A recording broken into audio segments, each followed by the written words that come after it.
Yo, I know some niggas that's still mad over some shit that happened in 96. 96. They ain't even came to the present moment yet. If you know somebody like this, I made a song for her. Where all my spiritual people at? Carrying stress on your back. Negativity don't get attached. We ain't accepting scraps. Ain't nothing gon' hold me back. Emotions tryna keep me trapped. I'ma tell you how to handle that. When your problems start to stack, release that shit. Sis, release that shit. Bro, release that shit. Release that shit. Sis, release that shit. Bro, release that shit. Time to tap in now. Your favorite astrologer's favorite astrologer. You are traveling with the Hood Mystic.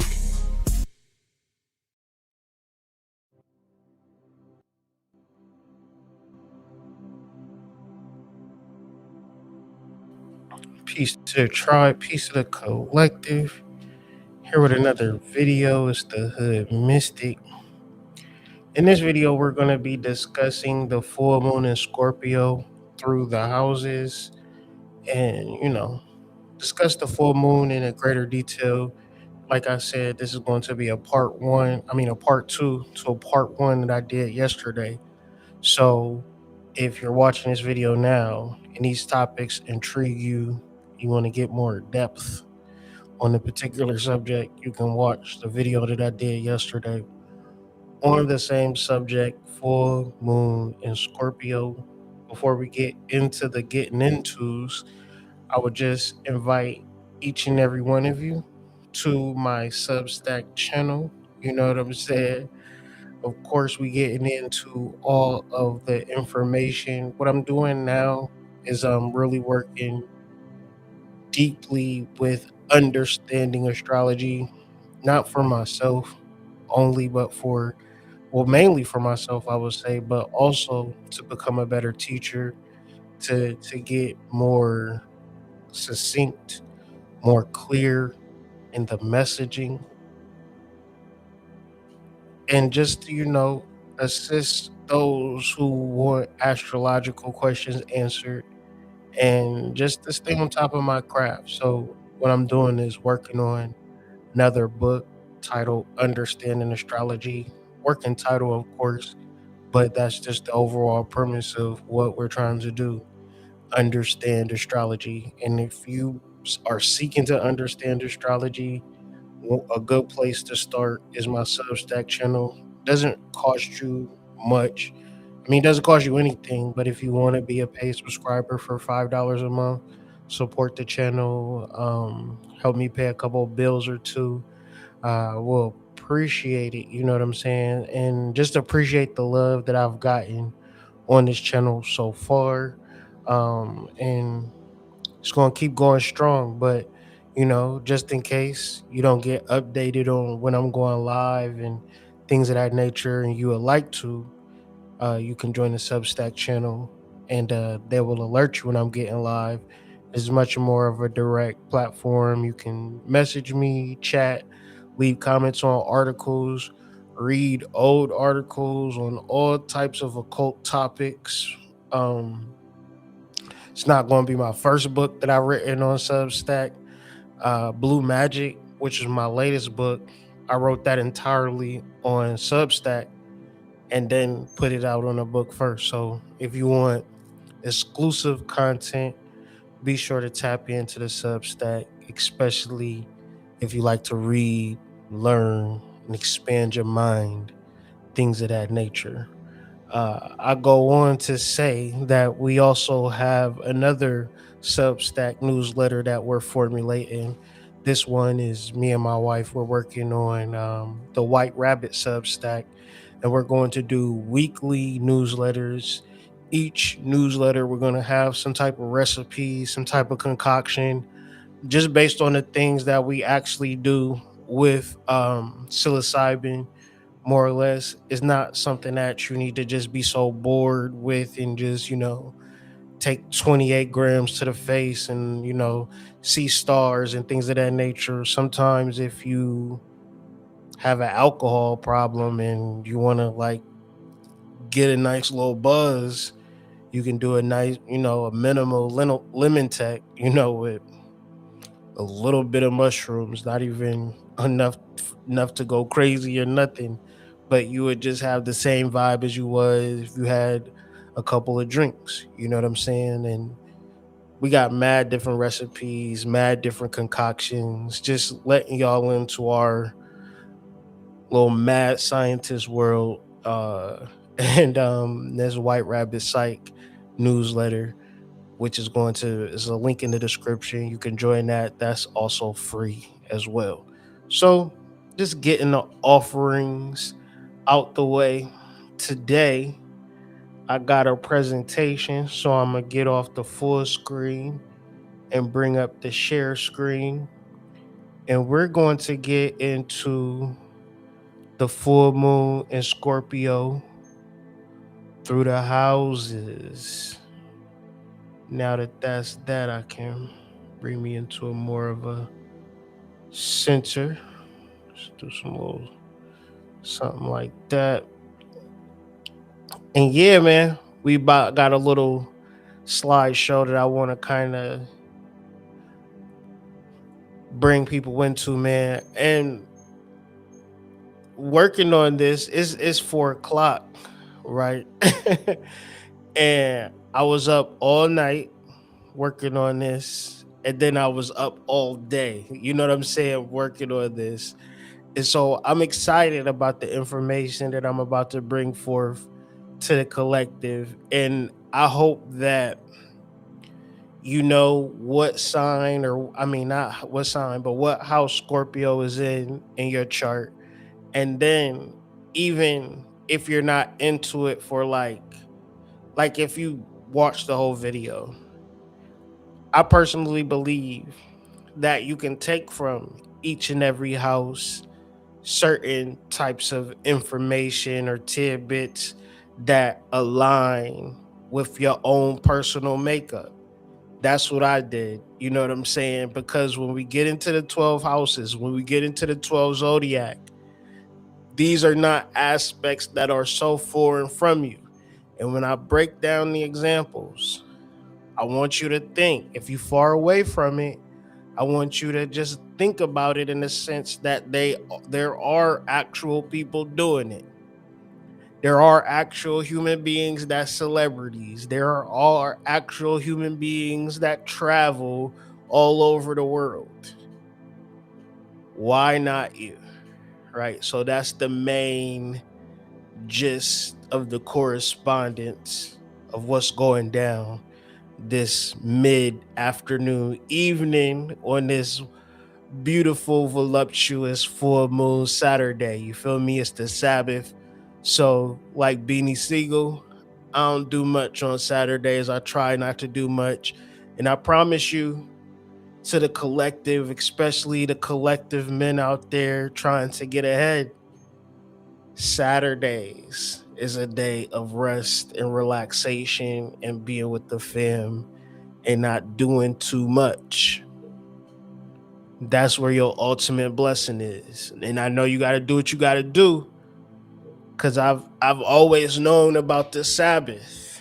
But I would be like, got to do what I got to do.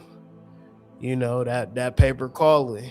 But I tend to not get up off of anything until the late evening on Saturday. And that's just it's not don't think that I'm just making some shit up. Get into do your due diligence on the Sabbath and the blessings of the Sabbath, right? Because we must understand, overstand, and understand that we are God's chosen people, but we don't operate within the law. We don't operate within the hierarchy. We do what we want when we want, and then complain about it through our emotions, through our attention, through our peace of mind, through our lack of stability and things of that nature. Growing up instantly when I was 19, I automatically knew that Saturn was a major player. And if I went up against the boundaries, I was going to feel them shark teeth. Right. And if I want to feel the shark teeth, sometimes, I like a little mini masochism play, you know what I'm saying? Things of that nature. But most of the time, I know that, peace and ease and success is the way to go. So ultimately, we're going to get into a 14-day waning moon god, right? No, waning moon god. That's a good tagline, right? I love the waning moon energy because the waning moon is where you release. But action, when I get into the action of release, peace Shamika, peace Spaz, what's going on with the getting ons, right? Just chilling, just chilling, just chilling. When I get into the energy of release, when I get into the waning moon energy, I receive at another level. When I'm consciously letting go, when I'm consciously throwing shit away, I'm creating space for more and better energy, right? And it look better when the space is clear, when the space is like that Outcast song, so fresh and so clean. That's better than it not being so fresh and so clean, and we could argue to the death on that particular subject. But yeah, when we talk about a full moon, we're talking about what areas and energies are we going to let go. And in reference to the sidereal side of it, if you want to get into the astronomy, the metaphysics of it, you would tune into the video that we did yesterday. But in this particular case, we're dealing with the aspects of Scorpio. Okay? And so Scorpio, for a lack of better words, is some deep shit. It's some deep shit. So, as deep as you want to go, right? You know what I'm saying? I like providing depth on particular subjects. And with that being said, I'm here. I'm here to talk about it. So the overall premise to the energy is the concept of release that shit. And the concept of release that shit is so powerful, tribe. I said I gotta do a song to that shit. So before we get into the slideshow, I'm gonna play my little bop diddy doo wop on y'all heads and usher in the energy that we about to tap into. Release that shit. Yo. I know some niggas that's still mad over some shit that happened in 96. 96. They ain't even came to the present moment yet. If you know somebody like this, I made a song for her. Where all my spiritual people at? Carrying stress on your back. Negativity don't get attached. We ain't accepting scraps. Ain't nothing gon' hold me back. Emotions tryna keep me trapped. I'ma tell you how to handle that. When your problems start to stack. Release that shit, sis, release that shit. Bro, release that shit. Release that shit, sis, release that shit. Bro, release that shit. Time to tap in now. Your favorite astrologers, favorite astrologer. You are traveling with the Hood Mystic.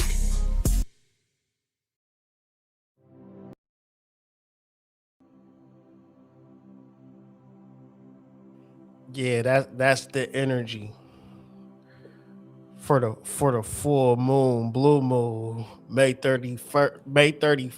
Well, damn, I'm pretty sure the blue moon is the 31st, but it might be today. Today, tomorrow.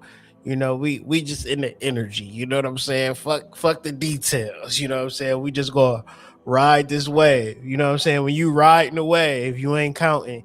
You ain't focusing on the details. You just focus on that particular energy. So in the previous video, we got into the particular dynamics of sex. And today, when I was working on this particular slideshow, I want to break it down a little bit further so you can understand, overstand, and understand.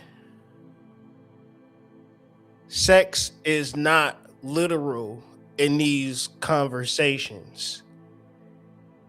Sex, Scorpio, sex, for you to understand it and overstand it, is not literal. It is a metaphor for creation, creation via manifestation, transformation via change, like making drastic personality changes, authentic shifts, directing your life towards the spiritual side of you, and overall connection to the divine. Because when we look at Scorpio as a particular constellation, it is 7 degrees. So the pinpoint accuracy in reference to Scorpio is also a metaphor for if you get it or not, versus if you don't get it. The 9th house, where we get into education and relearning, reapproaching life from a spiritual perspective, moving into the 10th house of career and establishing yourself to do not being a manager at fucking Subway, right? No disrespect, you know what I'm saying? No shade, no tea. But that wouldn't be considered a 10th house placement in reference to career, although it's a career. Going to the community college just so you can get a $1,400, refund check is not considered 9th house exploration. It is, you don't even understand or you can't even fathom it because you haven't made the commitment that the 8th house is specifically talking about. And one would say that's kind of harsh, or that's kind of fair, or that doesn't even make sense. But sex is the metaphor. In reference to the individuals that have sex, that have plenty of it, they can't impart the wisdom to the individuals that don't have sex or never had sex. In reference to the spiritual individual who is made the commitment to level up in reference to life and engage in life in a regulated, balanced, poised, positive way. Not a chaotic, turbulent, I can't make out one of two because I'm just so stressed, or I'm so, and then it gets into a process of how does one elevate, or how does one get into their quote unquote spiritual bag. When you get into the etymology of spirit, is dealing with the breath. The breath is the most primal, basic life instruction tool that a human has. But when you deal with the modern human, there's so many different things that is placed before him that he's grasping at all of these particular things. And when it comes to the spiritual or the breath, the easiest way to access it is if you simply release it. Release whatever is holding you back and engage intimately, emotionally, with deep love and passion with the breath. So, sex being the particular metaphor in reference to Scorpio energy, it is used as a particular tool when we going through these particular houses where the undertones of Scorpio is sex and money, and it's not a basic conversation about up and down sex and things of that nature.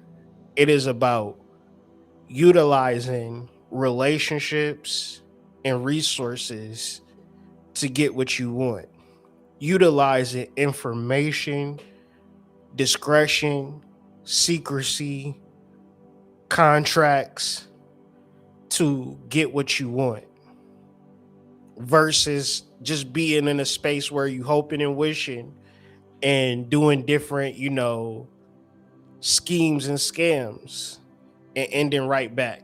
So ultimately, to enter into a realm of dharma, to enter into a realm of success, one has to ask themselves this simple question: if I prioritize my intimate relationship with self, I will continue to fail. Or if I prioritize my intimate relationship with self, I will continue to succeed. Because you're going to do one of two things. You're going to live life as if life is just life and jobs is just jobs and people is just people. And then when it comes to the alone time and personal time, this is where you feel all of the things. And you numbing and you chasing and you running and you don't want to be alone or you don't want to be with somebody, and is you just having all of these emotions in reference to your surroundings. And right now I'm calling you to find peace with yourself, because all of these things are going to remain true. They may get worse, they may get better, but in passing through the gateway of Scorpio, you're making the commitment to emotionally regulate. So if Scorpio is a water sign, is related to the energy of ice. Shout out to Drake, Iceman. Right? He also had a CD called Scorpion, even though he's a Libra. So these particular energies are called upon for what? Success. Anuradha, okay, is the nakshatra for after success. It literally means Anu, after, Radha, success, after the success. So after it's all said and done, which is the energy you want to actually tap into, right? You don't want to tap into the energy of check to check. You don't want to tap into the energy of, striving and surviving. You want to tap into the energy of already succeeding. And maybe you just got to go through the motions here and there. Even when you face adversity, your ultimate goal is to succeed. Your success is encapsulated in ice, meaning it's not going to melt, it's not going to dissipate, it's not going to disappear. It is going to stay the way that it is for the next millions and billions of years. That is what the energy of this particular nakshatra is. And so I call to people to make that decision of what energy you want to be encapsulated in ice. What energy do you not want to change? Not to say that things, shifts and you wouldn't be challenged here and there, but the overall outcome, even through the most severe adversity, the most unfortunate circumstances, you remain in your emotional intent. Anuradha is all about love, devotion, passion that inspires us and motivates all actions. Compassion, tenderness, romance, and a desire to give and receive affection describe a few qualities of Anuradha. So that would be a concept to think about and to journal over these next 14 days. Because if you can identify an energy that you want to immerse in this proverbial ice, then you can also identify the energies that no longer align that you've maybe accessed or tapped into that you don't want to access in this particular moment. Energies that you want to let go over these next 14 days. The reason why you want to let them go is because they don't align with the energy that you already are, right? So a lot of the work in reference to the waning moon that becomes beneficial is the journaling. The journaling takes it from our mind and makes it to be real. So what I just described about encapsulating the idea, putting it in ice, could easily be defined as an emotional intent. Because if you interviewed all of the billions of people on the planet, you would find different combinations of beliefs, different combinations of emotions, and different combinations of intentions. So, what this says to me is if you want to trek the Amazonian jungles, all you would have to do is set a real intention, mirror that intention, grow it into it becoming a belief through researching, communicating. If finances is a part of the deal, saving, creating a bank account, Amazonian Trek Fund, having an actual financial goal, having a percentage plan that you take from whatever paycheck you have as a dishwasher. You might get tips every day, and your tips over the next 2 years fund your Amazonian trek. And in 2 years, you'll find yourself trekking the Amazon. The interesting thing about that 2 years is going to be the same motherfucker that have been walking to work wanting to buy a car for that same 2 years, but didn't do the intention work that transformed it into a belief. So if I intend something that I don't believe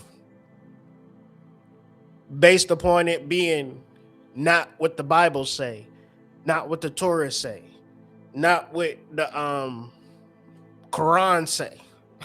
How many niggas hit you with that? Well, that's not in the Quran, brother, so I don't know what you talking about. When you have an intention and you have a belief, you've almost cracked the code. The third code of what we're referencing in Scorpio is the emotion. Now, 2026 niggas is under the belief that their emotions is someone else's responsibility. You with somebody that want you to make them happy. You with somebody that wants you to go inside of their body and sort some shit out. This is what people are dealing with. The emotion in reference to the individual. See, and people have it all fucked up, right? How many people are setting their life up, their relationships up, on being with somebody that make them feel a certain type of way, right? And when we talk about Scorpio energy, when you talk about Scorpio energy, you might find all types of different type of relationships going down in the world. And now this is my disclaimer. Hood, I would never do nothing like that. Well, it's people in the world that get down to the ground with this freaky shit, okay? Because what I would imagine, this to a degree, it's all on the spectrum. The ways for which a person feel is not related to their husband or their wife. That's a level. Because if I can master my emotions in reference to, if I'm getting what I want out of life, because I believe that I can, and I intended that I can, and I worked and understood and overstood that me manifesting the life that I wanted to live is in reference to me feeling good, then I couldn't be mad if you cheating on me. Because then that would fuck up the sandcastle that I'm building. I can't be mad that my dad didn't care. I can't be mad that, I didn't know this or I didn't know that or this person did me wrong and all of these particular things that a nigga will talk about as to be the justifiable reason why they're walking around with the mean mug. So ultimately, when we're dealing with the eighth house and we're dealing with the level of inevitability, we're dealing with the ultimate spiritual sense of security, in a sense where the flower knows it's a flower, the flower not hiding behind corners, making sure that the gardener is not coming. Oh, the gardener coming, man. I'm gonna tuck mines in this time. I ain't even gonna bloom this spring. He not gonna pluck me up. When we reference the human condition and what we go through in humanity with certain levels of predators and things of that nature, fight or flight, financial worries and all of these particular things, they become the prerequisite into if we've gonna feel good or not. So you can have a husband right now, he not happy because he not rich, right? No, I gotta get this money, so I'm gonna work these double, triple, quadruple shifts, babe. I know I ain't seen you in 18 days, babe, but I gotta get this money. I gotta get this money. When I get this money, I'll be happy. Cause when I get this money, I'll be happy. I'll be happy because I could spend it. But then when I spend it, I don't got no money, so I gotta get this money and I keep getting this money so I can stay to this level of happiness. And what you'll start to realize is that it's a trap. So whatever you desire or whatever you want, keep that in the tuck. I mean, don't get rid of it because you gonna want to get it one day and you gonna feel like if you ain't get it, life wasn't worth living. I get you, I got you, cool. But how do you want to feel with it or without it? That is the question. To be or not to be.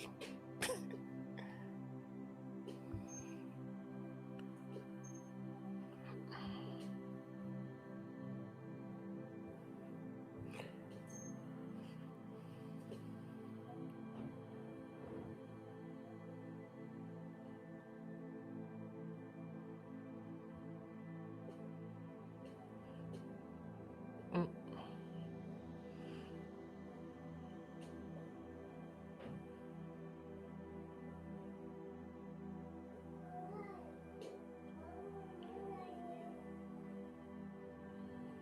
Give me 1 second, family.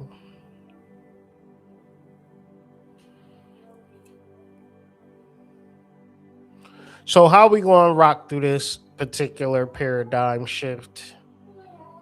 Is we going to address this in the bedroom? In the bedroom, baby. Go to the bedroom.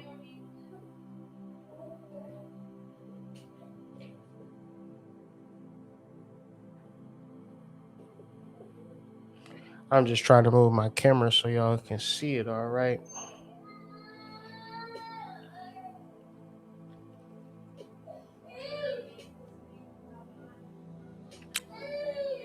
So, how we going to use this guy is utilizing these next 14 days through the houses, um, learning how to look at astrology through individual lenses. So, basically, what it's going to be is like if you could imagine 12 mini readings based upon what house Scorpio is in your particular chart.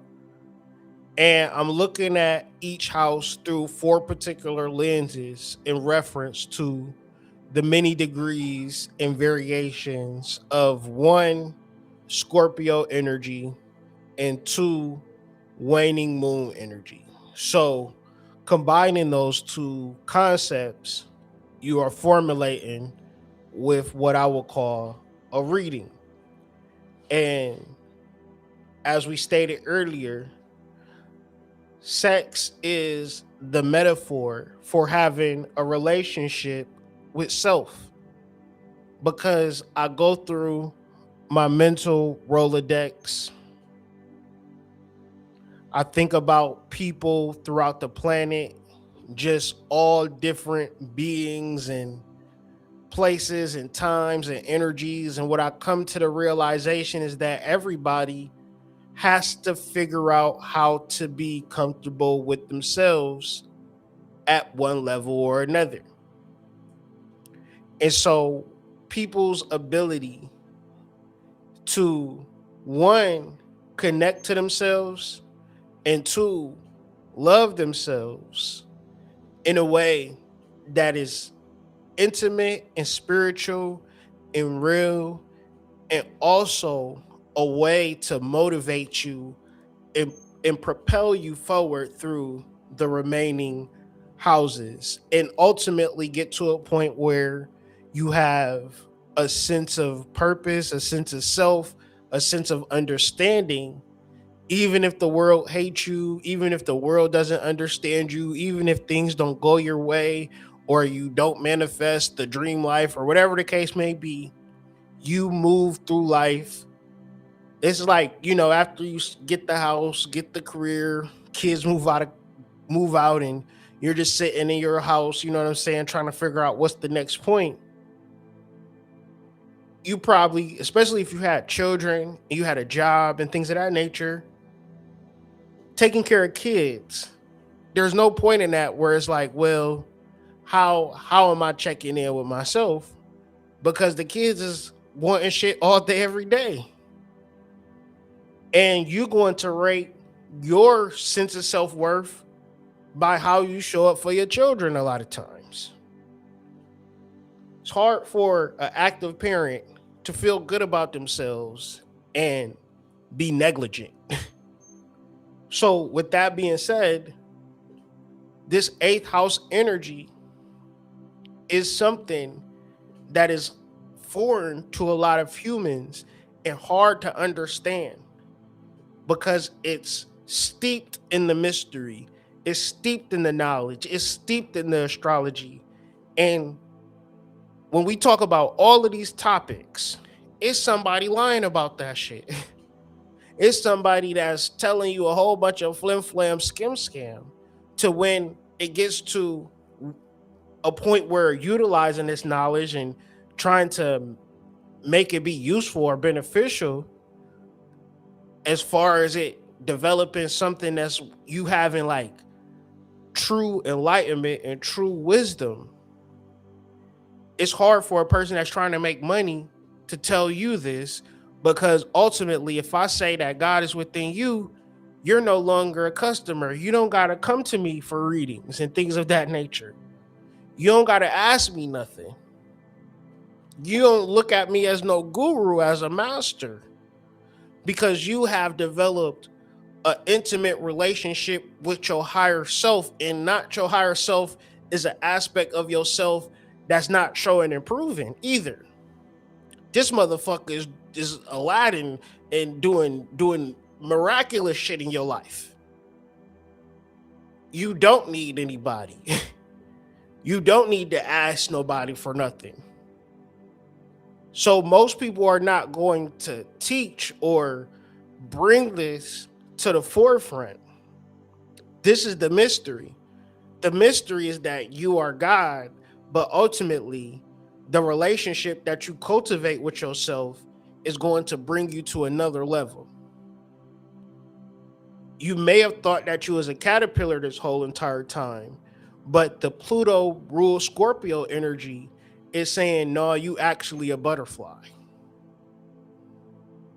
And the caterpillar that told you that you was a butterfly, you becoming a butterfly, you can't then double back and be like, hey, you need to be a butterfly too, because you told me that I was going to be a butterfly. Everybody has a level of dharma. Everybody knows their role in this thing. So don't worry about everybody else's role. Just fixate and focus on what your role is. And part of evolution and transformation, yoga, nirvana, meditation, you're never going to fully get there and realize it if you don't love being with your motherfucking self. So this is why sex becomes a metaphor and a mystery to the average person, because it's not going to be related on how you relate to other people sexually. It's going to be how turned on, turned up, and how active you are, how magnetic you are in reference to yourself. So when you is in a relationship with somebody and they fuck up, or they not the elites of the elites, or they embarrass you, or they make you look crazy, or whatever the case may be, you're not projecting your unworked shit on them. You see a shit for what it is, and you making the shit work. You're not like, well, some shit doesn't happen, so I gotta leave. Right? And this is all of the deeper bonds of the scorpionic trust. And the desire and self-worth are the same energy.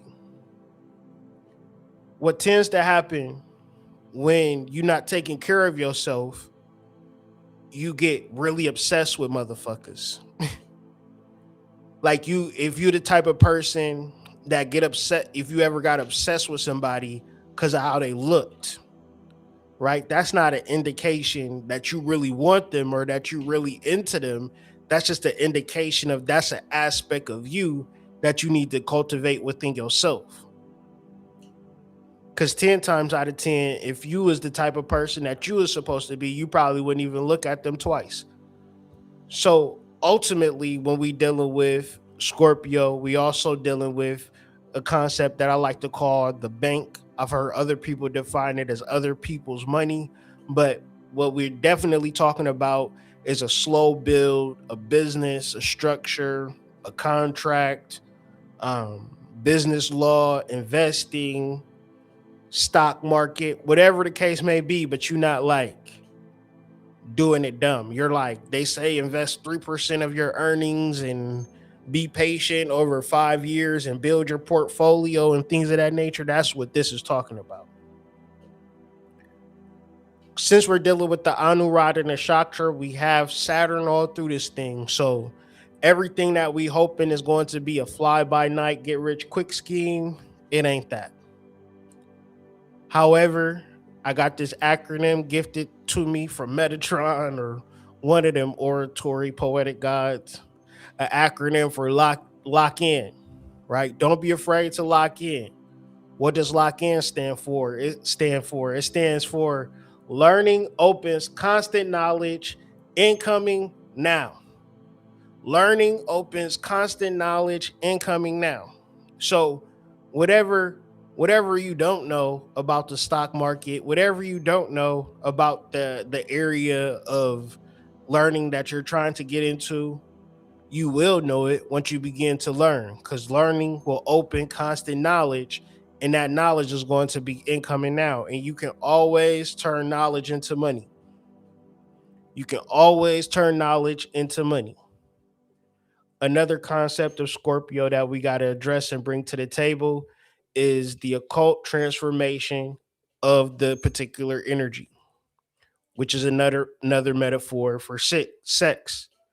This is the invisible work.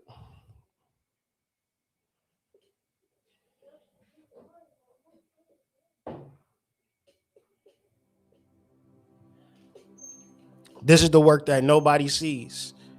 This is the intimate work with the soul. This is the meditation. And the meditation is one thing, but the love and the passion for it is what's going to bring it together. The desire to be so comfortable within yourself that you're willing to sit there eyes closed for hours if need be. Not It's a difference from sitting at the crib scrolling on your phone or watching Netflix or entertaining yourself. Cause if you took all of that stuff away, what you gonna do? Ultimately, you're gonna get to a place of peace, right? Ultimately.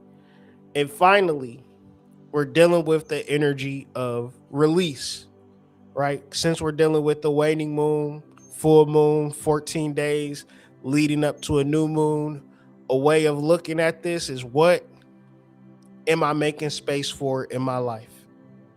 And if I want that to enter into my life, what do I have to let go of, right? To create that space? What can I let go of to create that space? I don't got to let go of nothing. I'm supposed to have it all. Well, my dear, this is not going to be the right place for you. Okay, right?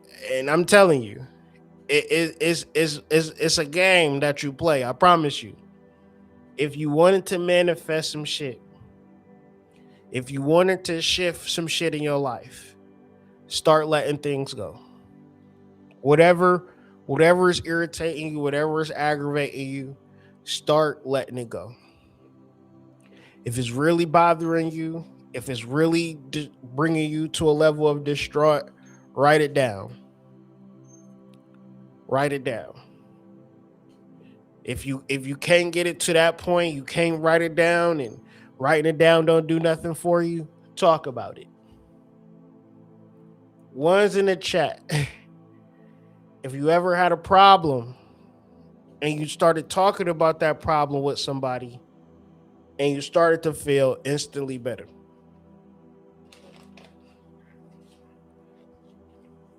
release that shit.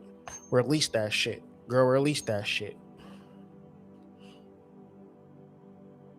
I don't know what happened in the slideshow yesterday, but I didn't discuss the Sabian symbol.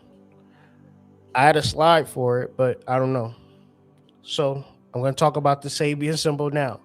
The Sabian symbol for the full moon is Scorpio 15 degrees, which is the symbol of children playing around 5 mounds of sand in the shape of a pentagram in some text.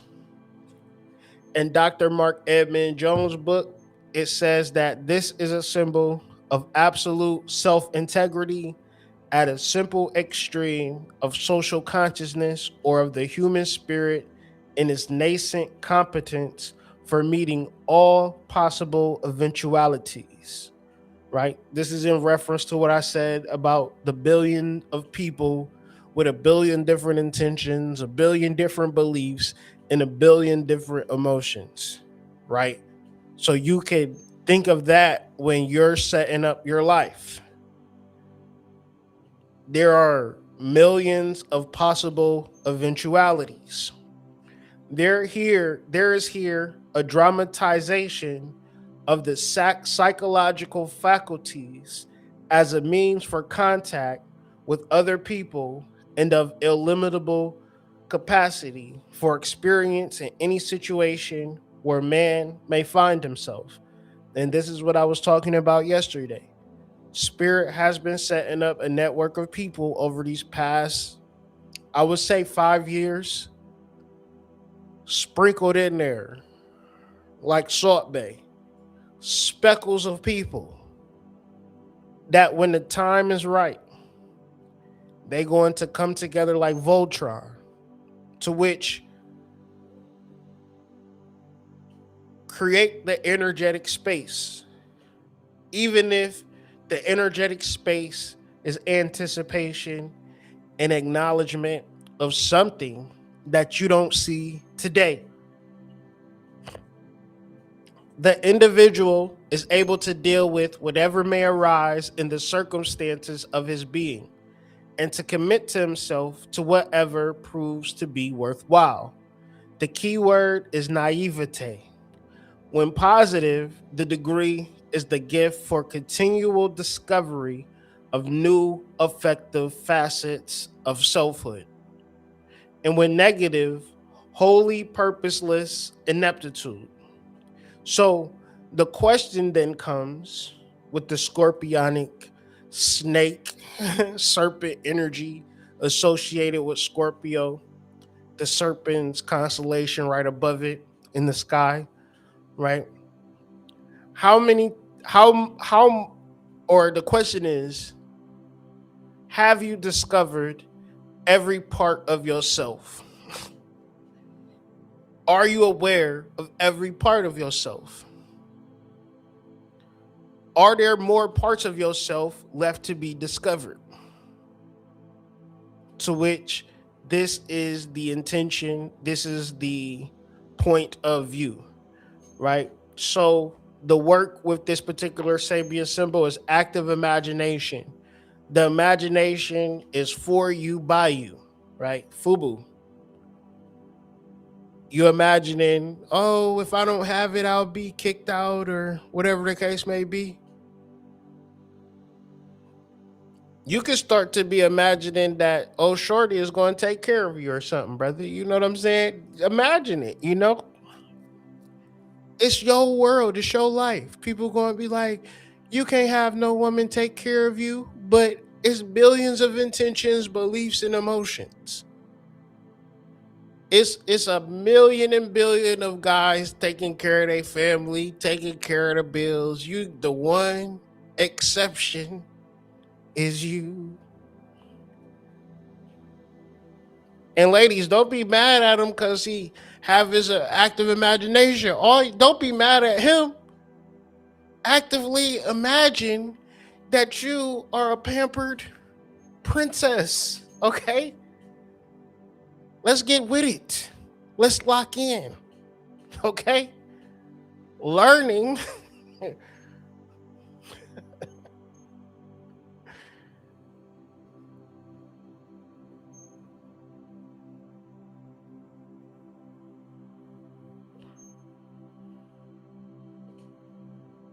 Don't be mad at another person's active imagination. Okay, that's a waste of time. If you want, if you want two Mandingo warriors flanking you to the witch's ball, so be it, and it shall be. Inner child work is also big with this particular concept because the way the child views the world, mommy, you should have did this, daddy, you should have been there, why didn't nobody like me, and you know the kid got it all fucked up on the inside. And if you don't do the work necessary, you gonna be that same kid with weird expectations in every relationship and every job. You go into the job wanting to be pampered and shit. You like, girl, this is a goddamn call center. You better answer that goddamn phone. Talk about they don't give us enough breaks. You better be lucky they give us any break. You know, people, them call center jobs, man, them shit's got a high turnover rate. They gonna fire you and hire somebody in that same day. So ultimately, how do you show up with weird expectations? And this is work, because the way that the emotions is set up, the way that you know the ways that we want to get treated and we're not willing to treat people in that same way. All of this is related to inner child work. Because at a certain point, you're not a child no more. And when you think about children, a lot of y'all don't got kids. Them motherfuckers bad as hell. I'm just putting it out there. Like you gotta acknowledge the elephant in the room, right? You talk about these teen takeovers that's taking place in Detroit is full of angels, huh? Okay. Doing inner child work, and now you got damn stealing and causing trouble downtown. No, you're not doing that. You would actually be doing inner child work to really see what you had distorted as a child and start to kind of clear the vision, clear the filter. Like, baby, we wasn't really even thinking right. And when you start unraveling those like, imagine like twisted up wires in your being, in your heart space, when you start forgiving motherfuckers. Oh man. Another concept that this Sabian symbol speaks to is play or enjoyment. Whatever you can afford. If you're a baller, you know what I'm saying? First things first, hit up $ Hood Mystic 38, tax free, donation to the cause, 10% tithe, right? And then take the other 9%, go to Cancun or some shit on a weekend trip. Yo ass been working y'all, you been working 7 days a week since 2021. Say I'm lying. 7 days a week, just used to it. And then when you off work, you doing a little DoorDash on the side. Just so you can be $200 short for your monthly income bills and shit like that, right? So listen, if you a baller, take a trip. Now, if you're not a baller, go to the beach. The beach is free, right? Most beaches is free. Nature walks is free. It's some form of play and enjoyment. You got family members, you know what I'm saying? Get that goddamn Henny iced tea. You feel me? Get you some weed and play some spades. You know what I'm saying? Get a spades tournament cracking off on the front porch. Tell people to invite their people and get some shit cracking. We talk about play and enjoyment.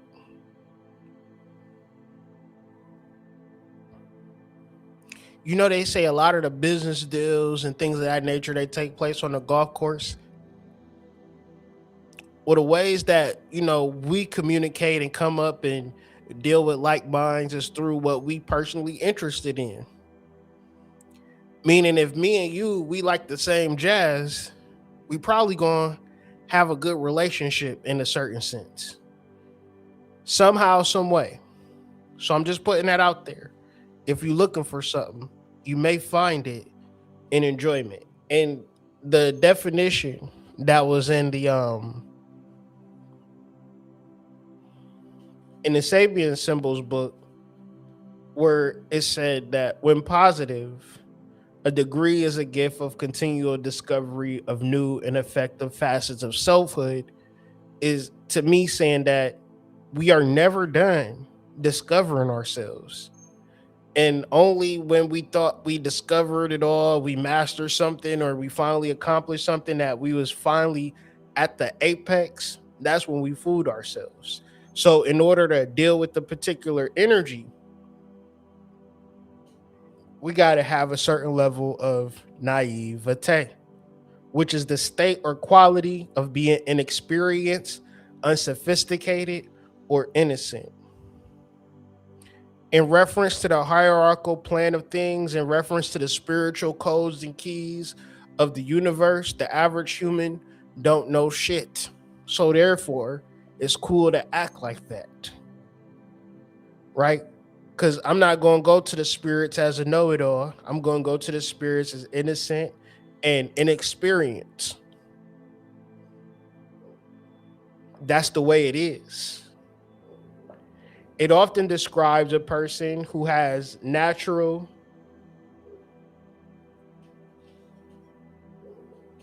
artless simplicity or an ever trusted attitude, sometimes leading to lacking of critical judgment and skepticism. So ultimately, what this energy is talking about is removing your way of judging and moving through safety and fear. Because what we know about safety and fear is that we mistake those things for wisdom almost all the time. So let's get into the full moon in Scorpio through the houses. But before we get into that, I want to play y'all my new hit single being released on Atlantic Records. I think right now as we speak, like I think it's dropping on all the DSPs. I'm trying to get Drake on the feature. Manifesting Drake on the feature. Here go my new single, y'all, coming on Atlantic Records today, man. Release that shit. Yo. I know some niggas that's still mad over some shit that happened in 96. 96. They ain't even came to the present moment yet. If you know somebody like this, I made a song for her. Where all my spiritual people at? Carrying stress on your back. Negativity don't get attached. We ain't accepting scraps. Ain't nothing gon' hold me back. Emotions trying to keep me trapped. I'ma tell you how to handle that. When your problems start to stack. Release that shit, sis, release that shit. Bro, release that shit. Release that shit, sis, release that shit. Bro, release that shit. Time to tap in now. Your favorite astrologer's favorite astrologer. You are traveling with the Hood Mystic. Yo.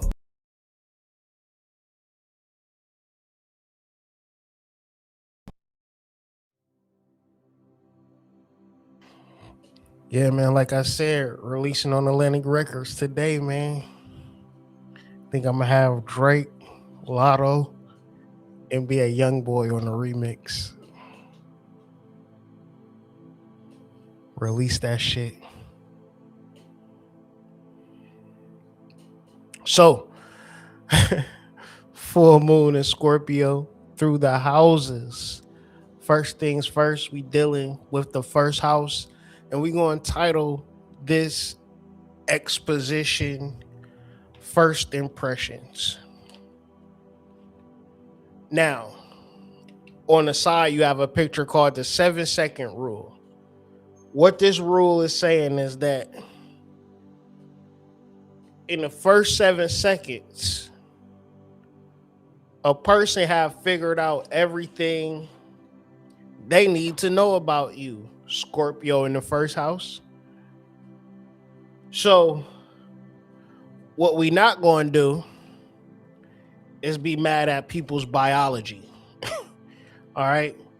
We not going to say you're wrong for having a disposition that go against my laziness. You're wrong for doing something that you can't help. We not going to do that, Scorpio in the first house. What we going to do is understand, and overstand the rules of engagement and master the first 7 seconds by tapping into the first 5 senses. Smell being the main one, right? Wash your ass. One's in the chat. Wash your ass. Look the part. Man, put some goddamn oil on that damn skin. Moisturize. Wash your ass, then moisturize. Right? Captivate. Right? Do the thing. Get the accessorize on a motherfucker, right? Fully indoctrinate yourself with the first 7 seconds. Why? Because first impressions are everything in this game that we playing.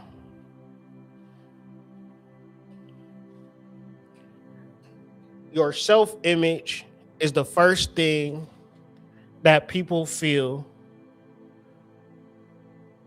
Cut the brightness on this motherfucker. That people feel before you speak. This work starts long before you hit them streets. And it's not a process where a person has to get to know you. I just feel like you should get to know me before we take things further. No, I don't gotta get to know you. Why? Because your Scorpio is in the first house. I already knew you. I scanned your energy and I know you already. I know you because of the work that you do on the background. Because Scorpio is a gateway. The way that you communicate with the spirits, your ancestors, the God within, is ultimately how you show up.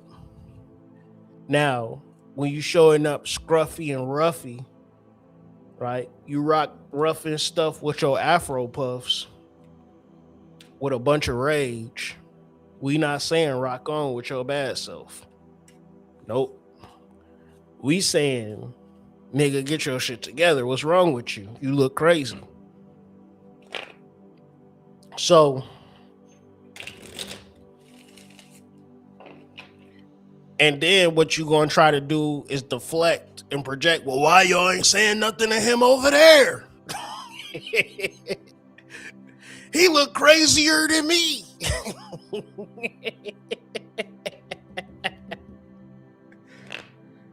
Hey,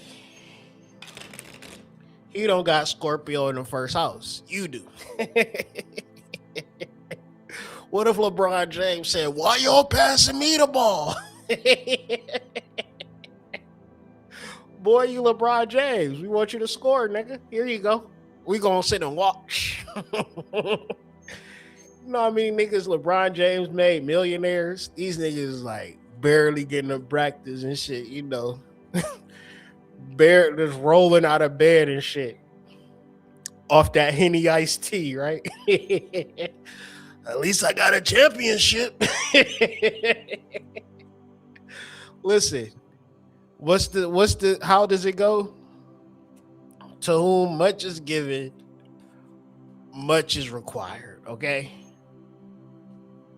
Your work is the first 7 seconds. So the way that you get in is the way that you continue to walk through. If it's too much for you, do some neck workouts. You know, the crown is heavy, right? The crown is heavy. Some gyms got the little neck machine. Do that. You know what I'm saying? Dumbbell shoulder shrugs, right? I don't know what workout you can do to strengthen your collarbone, but something, right? The practice for Scorpio being in your first house in this full moon energy, you know, making love to your first house. Each morning, prepare for how you will be received, meaning that you're going to monitor the physical, you're going to look the part, the mental, you think positive, girls love me, girls like me, girls want to talk to me, right? But you don't be walking down the street. Oh, girls never like me. What's wrong with me? Oh, I'll never find a girl. Oh, what am I talking about? Man, make you some soulmate tea, okay? Get you some roses,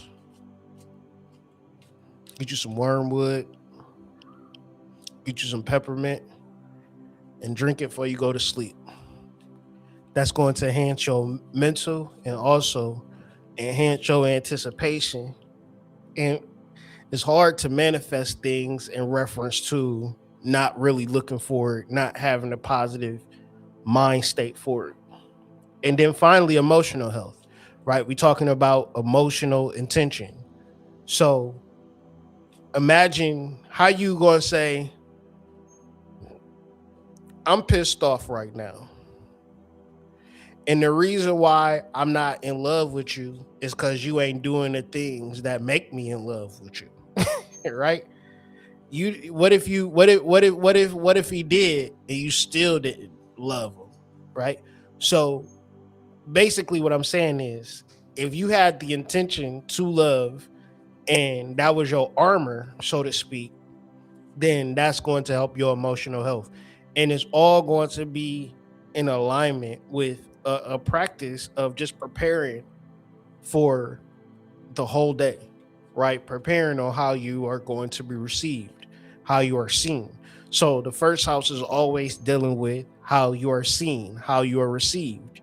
And a lot of times when you don't do the external work, the appearance work, it fucks you up, right? You like, damn, I ain't got nobody to kick it with. Meanwhile, you not meeting the aesthetic threshold either.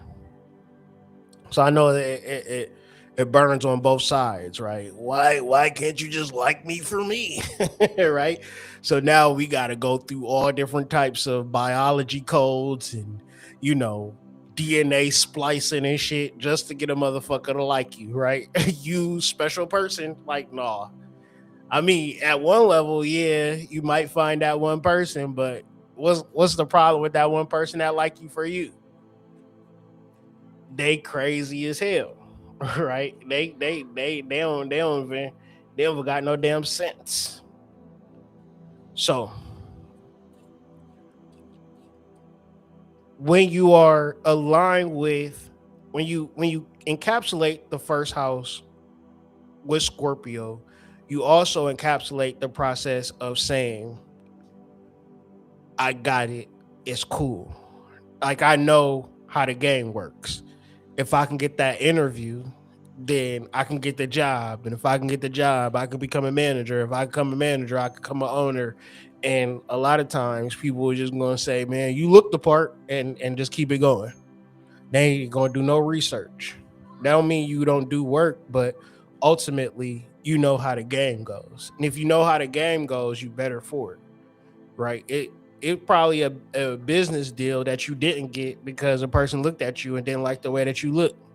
They ain't do no research. You might have had all the credentials that would satisfy the demand. And a person with no credentials but looked the part got the same contract that you wanted to get. So you might hate the way that looks or hate the way that it is, but you know, Anurata symbol is a lotus flower. And you could have been in the darkness, in the mud, and then all of a sudden bloomed. When you in your blooming season, take advantage of it. All right. So release the identity built around what you survived, right? Release the struggle identity. I ain't have no money to buy no quality shoes when I was younger. All I could, it was cool wearing these, so I wear them today to remind me of where I came from. We get it. You've been reminded, all right? Get you some new drip, all right? Stop qualifying your opinions with apologies, okay? If you feel a certain type of way about some shit in reference to your kids, in reference to your girl, in reference to your husband, that shit ain't about to go away. You just said some shit, oh, baby, that hurt my feelings. Why you tell me I was fat, babe? Oh, baby, I'm sorry. I ain't mean to hurt your feelings. But every day you looking at this nigga be fat and not do nothing about it. Still eating the same way, still not going to the gym. You gonna have to sit there and be like, baby, remember when I said I was sorry for calling you a fat ass? I wasn't actually sorry. I meant that shit. I'm sorry. I'm sorry for lying about being sorry. It's over, okay? Scorpio is hardcore. It's not gonna kiss y'all asses no more. All right.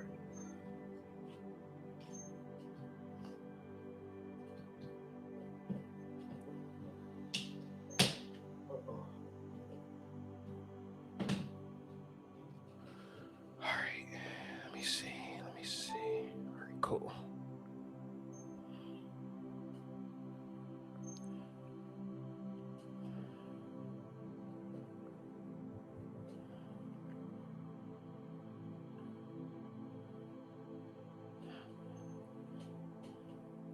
So full moon in the second house, Scorpio being in your second house, we're talking about worth and resources. Understanding your value is not a negotiation point. It just is what it is. But if you haven't determined your value, you've been just accepting what you can get. So I'm moving too fast. I do want to pull a card for my first housers. Scorpio in the first house.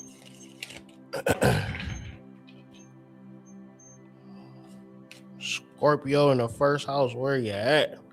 Little Scorpio rising. Little. She's a very freaky girl. Don't bring her to mama. That ain't you though. I know that ain't you, Scorpio in the first house. You ain't freaky at all. So we got the Ace of Wands tied into the Emperor. Being that it's the first house and we got the Ace, we're also looking at a full moon as a starting point where you go through this particular 14-day cycle leading up to a new moon with just pure domination. And when I talk about domination, I talk about a particular energy where no is not up for grabs, right? No is not a part of what's about to happen, right? The ways for which you can tap into the first 7 seconds, even if, right, you could be the type of person that every day you showed up crazy looking. But if you're able to tap into the next 14 days of showing up for yourself, or at least preparing, creating a budget for yourself to say, for the new moon, I'm going to have a whole new wardrobe. When I go to work, they're going to be feeling crazy. They're going to be looking at me like I'm that guy or I'm that girl. Well, shit, that's even better. Because if you already, like, some people could be already tuned in and tapped into Scorpio being in the first house, and it'll just be another day at the office, something that you have already mastered. So if you haven't gotten to this point yet, you'll get to a point where everything that you want you can have. Like, it's nothing that's going to be holding you back.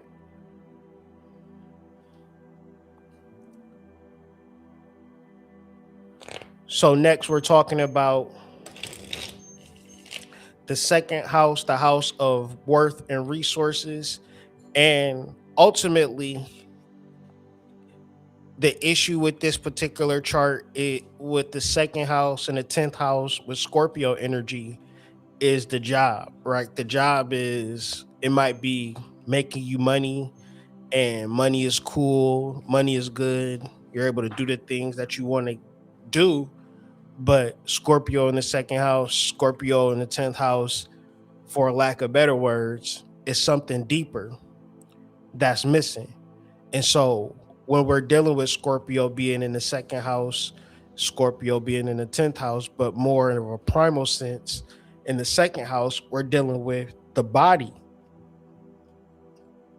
The body is the real investment, and not even as a clever tagline. We talking about trainers, nutritionists, coaches, things of that nature, right? Because it's cool already having the resources, already having the money, but what you going to do with it? And then what if you looking like Mr. Penguin with all the resources in the world? What if you not comfortable inside of your body with all of the resources in the world? What if you got all the resources in the world and the only reason that Shorty is dealing with you is because you got all of the resources in the world? Now think about it this way. You're resourceful as a motherfucker, but your body is T. Two.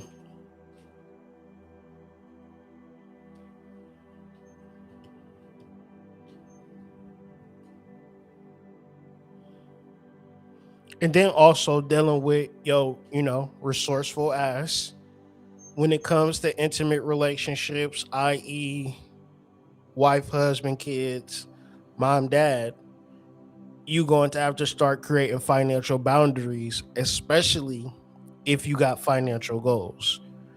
Not having financial boundaries and having financial goals is like sailing from here to the Mississippi with a goddamn hole in the bottom of your boat.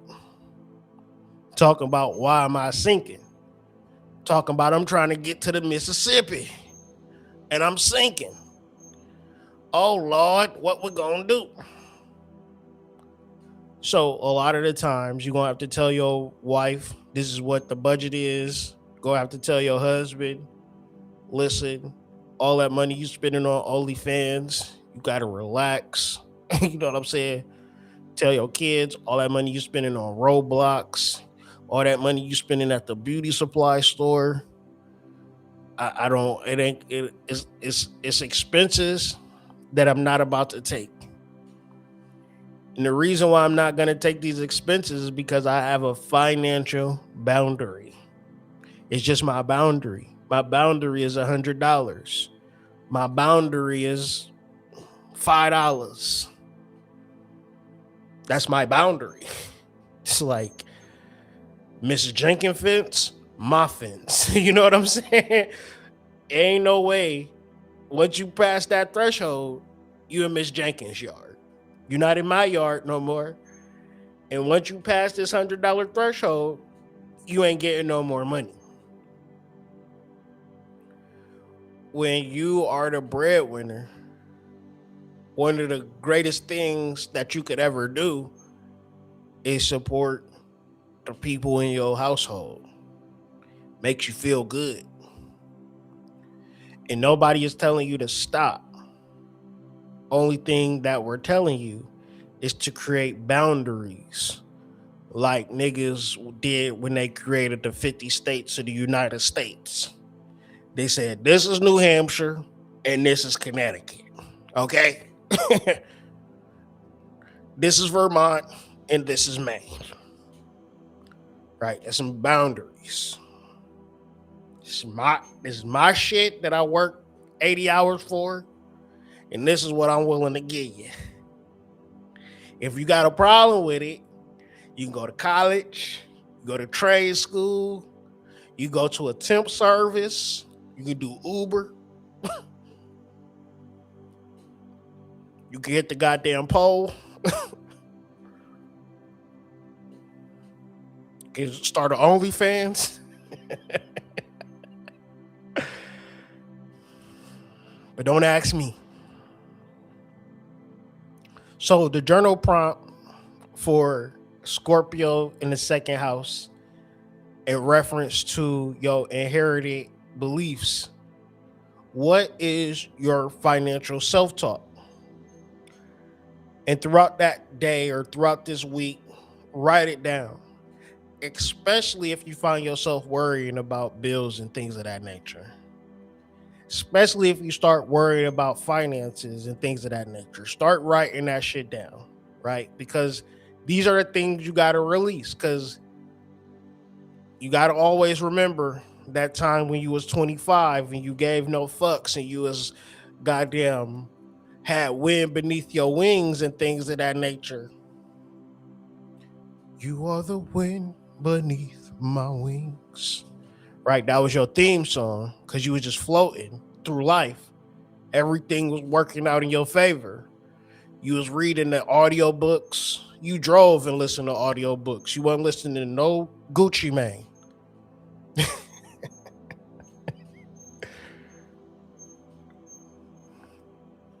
You weren't listening to no hyphy music. You was just listening to motivation, Tony Robbins, and shit was working out for you. Then you met that one nigga, and he had you, she's a very freaky girl.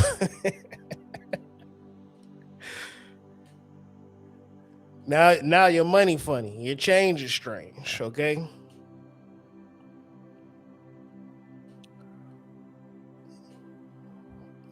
How do you feel about your finances? Do you feel that things are working in your favor? Do you feel magnetic? What you're trying to do is identify the things that's pushing money away from you every single day and release those things and develop healthier attitudes in reference to your financial situation, being that Scorpio is in your second house of finances. So at the end of the day, you can go into this new moon energy like spin that shit. Spin that shit. Nigga, spin that shit. Spin. You feel me, man? Oh, before we get to the third house and the fourth house, let's deal with the tarot cards that we have for the second house. We have the Five of Swords mixed with the Knight of Swords. So, dealing with the mental side of the particular spectrum, which when you deal with the second house, a lot of it is mental. So, the person with the nice house, the person with the loyal husband or the loyal wife, and all they ducks in a row, they might have seen a problem in their mind didn't go, fuck that shit. I get to that shit next week. They say, let me figure out and solve this shit because Elroy, is you cheating on me? Oh, you just working a second job so you can get us into a new house? Oh, okay. Oh, these your pay stubs to prove it? Oh, this is the second account? Oh, okay. Yeah, I was about to divorce your ass and block you on all socials until, but I did. Before I did that, I had a conversation with you, and I'm happy I did because you would have never seen Elroy Jr. Right? You would have never seen us again. But we about to go home, and I'm making some ramen noodles and wait for you to get home. Spin that shit, nigga. Spin that shit.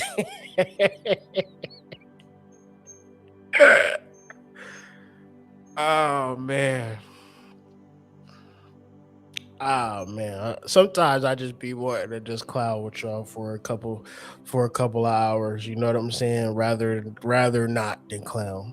But the mind is a terrible thing to waste, but it's also a terrible thing when it's destructive. So the mind is a powerful thing when it's magnetic, when it's strong, when it's in its prosperity work, when it is like in alignment with what it is going to manifest. Because every quality manifestation that was material, it came from a mindset. And every struggling, can't stand up on my feet, it came from a mindset. Now society don't want to hear that, but when you raise children, you ultimately gotta get behind their mindset and their motivations Because if you don't, that same child you have is going to be somebody else's goddamn headache. Somebody's baby mama, somebody baby daddy giving somebody hell because they never cared in the first place.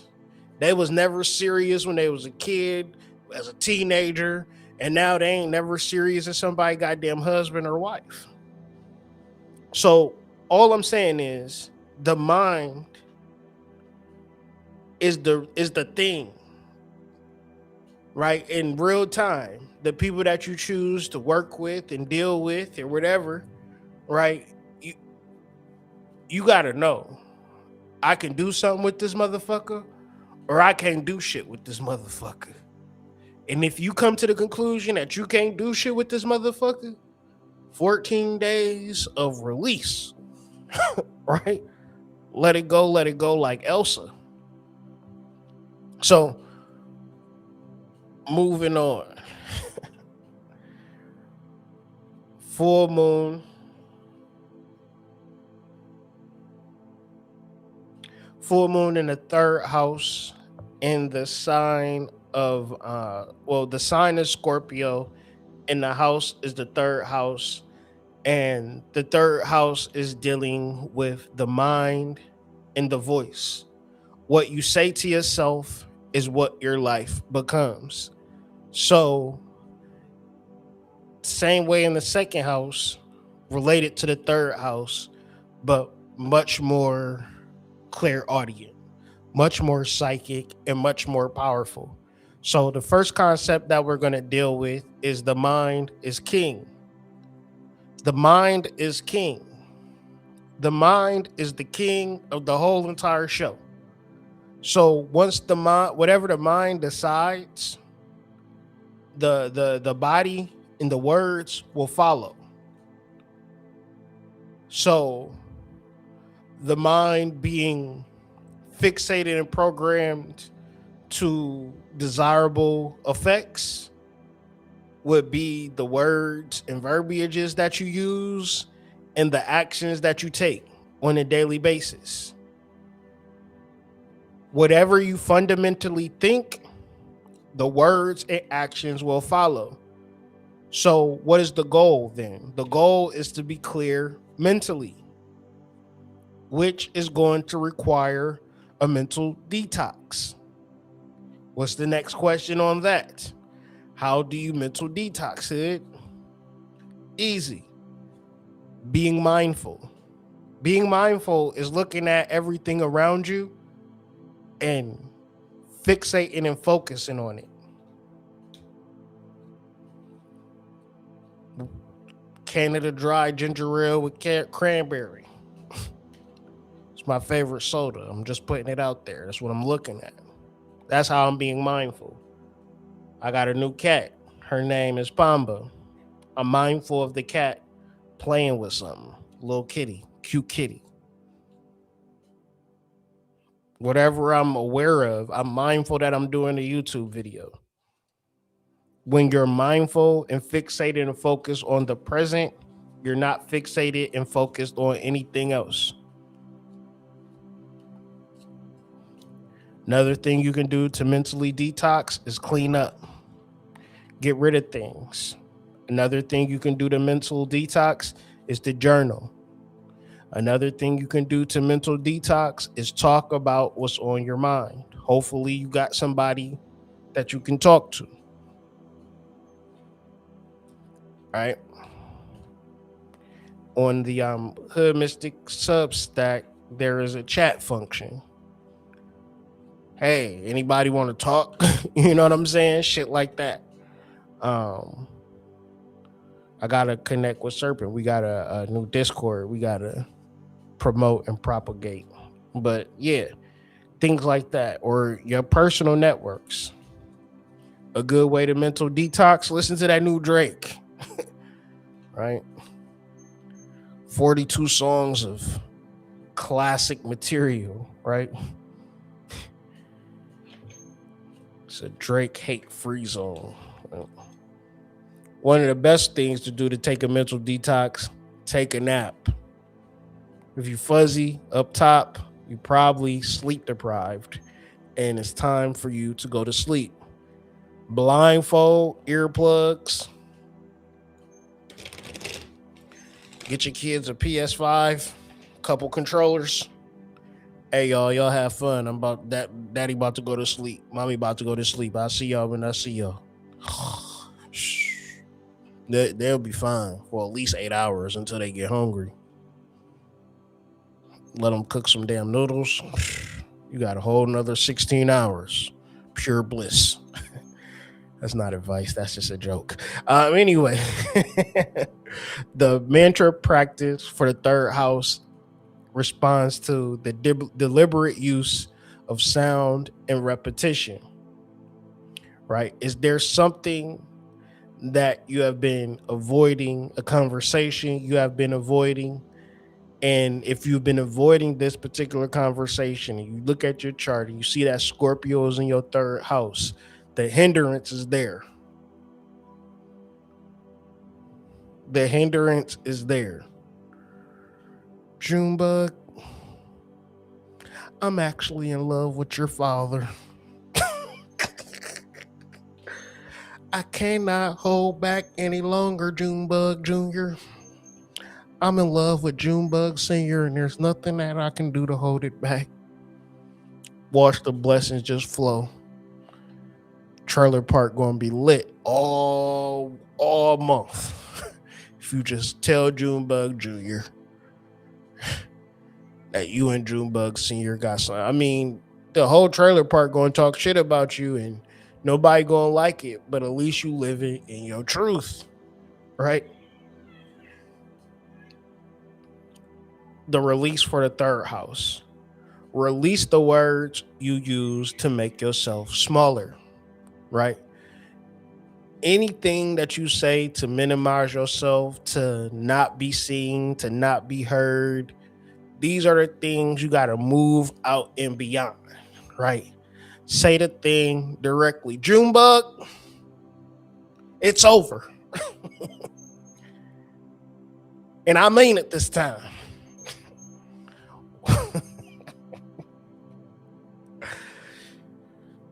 Y'all know how them trailer parks, man. Intense shit going down, right? Shout out to all my trailer park people tapped into the Hood Mystic YouTube channel.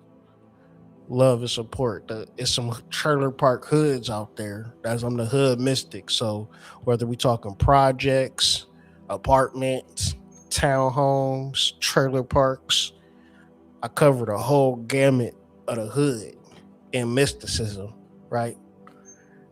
Shout out to Sally Joe and Junebug.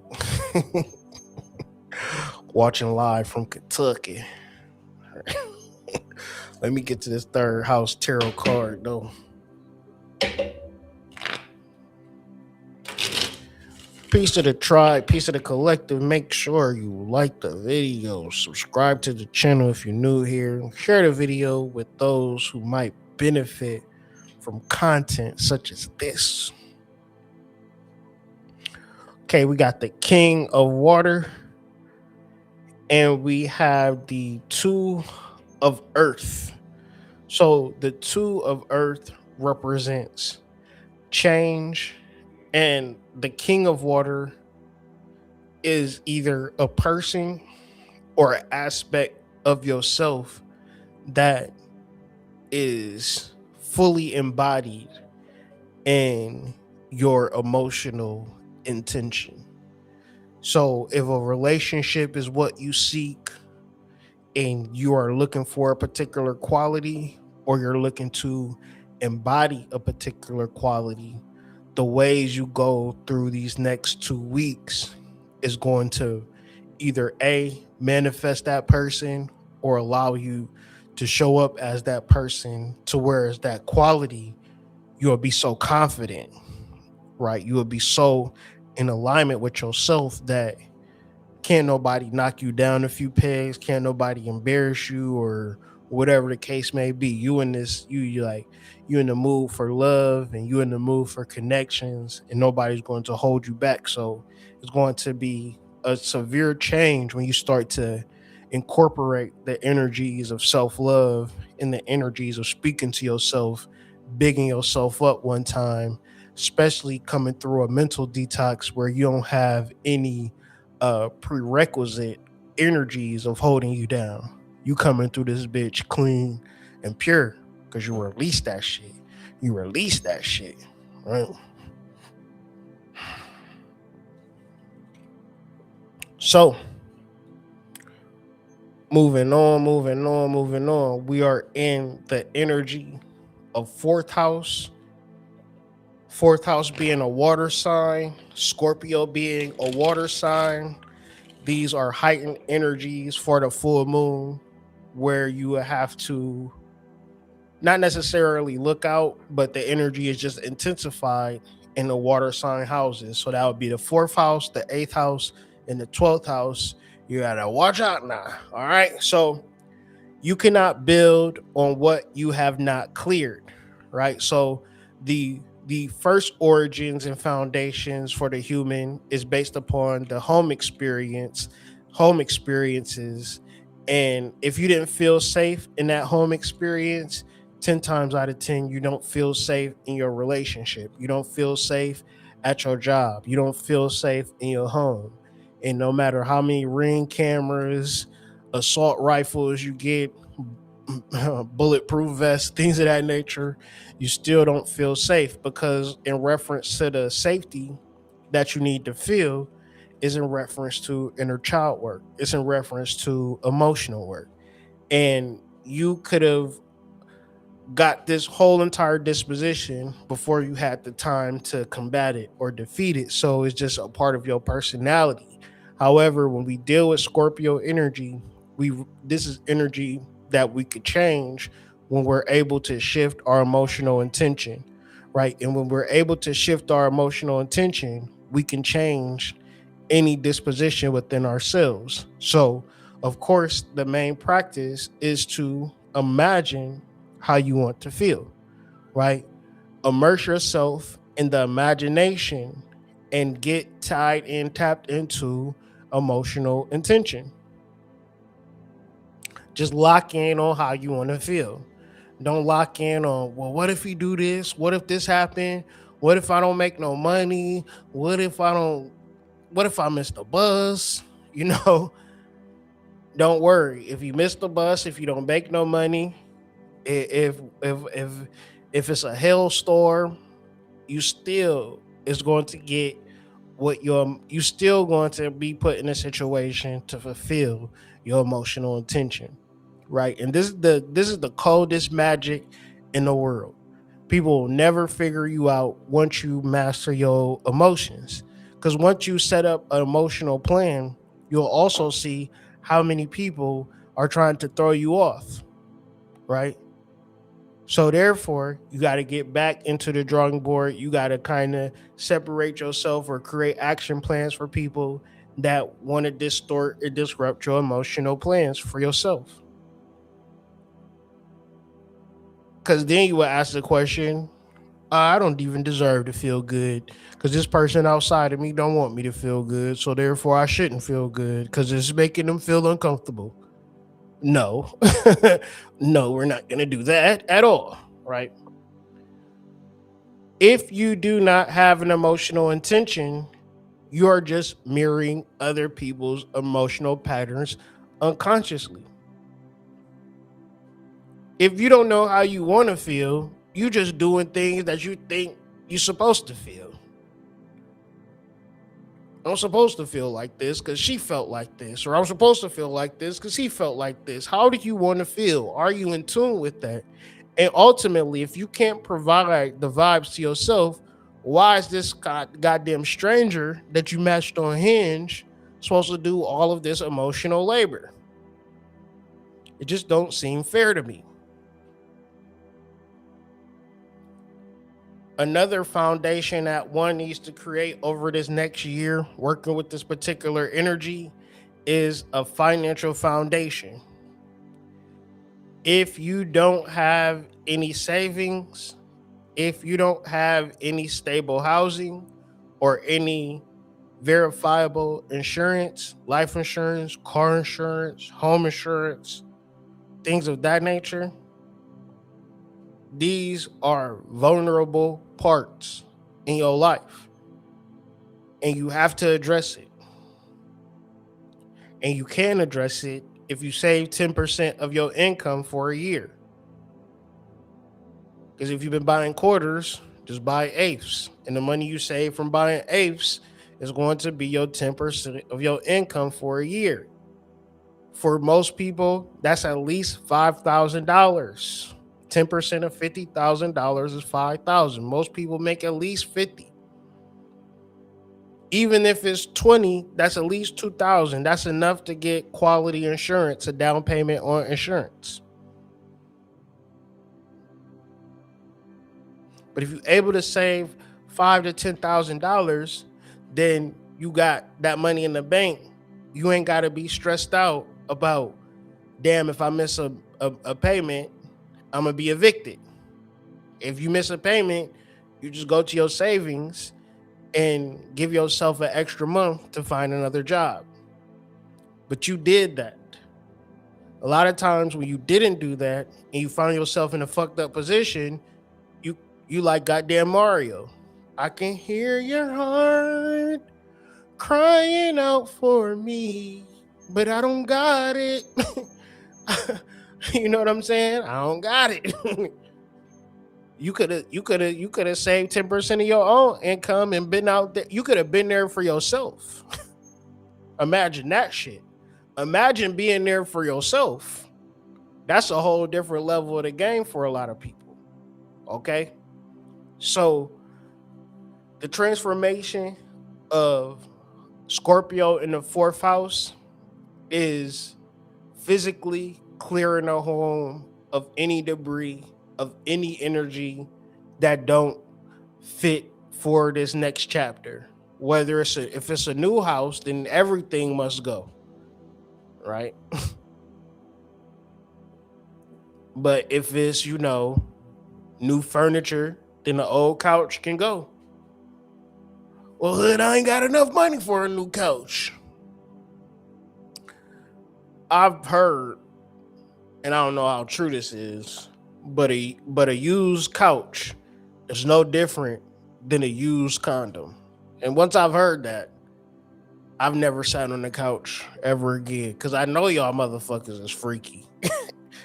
I ain't never heard of nobody washing their couch down. Y'all just get up, leave the juices off that motherfucking couch.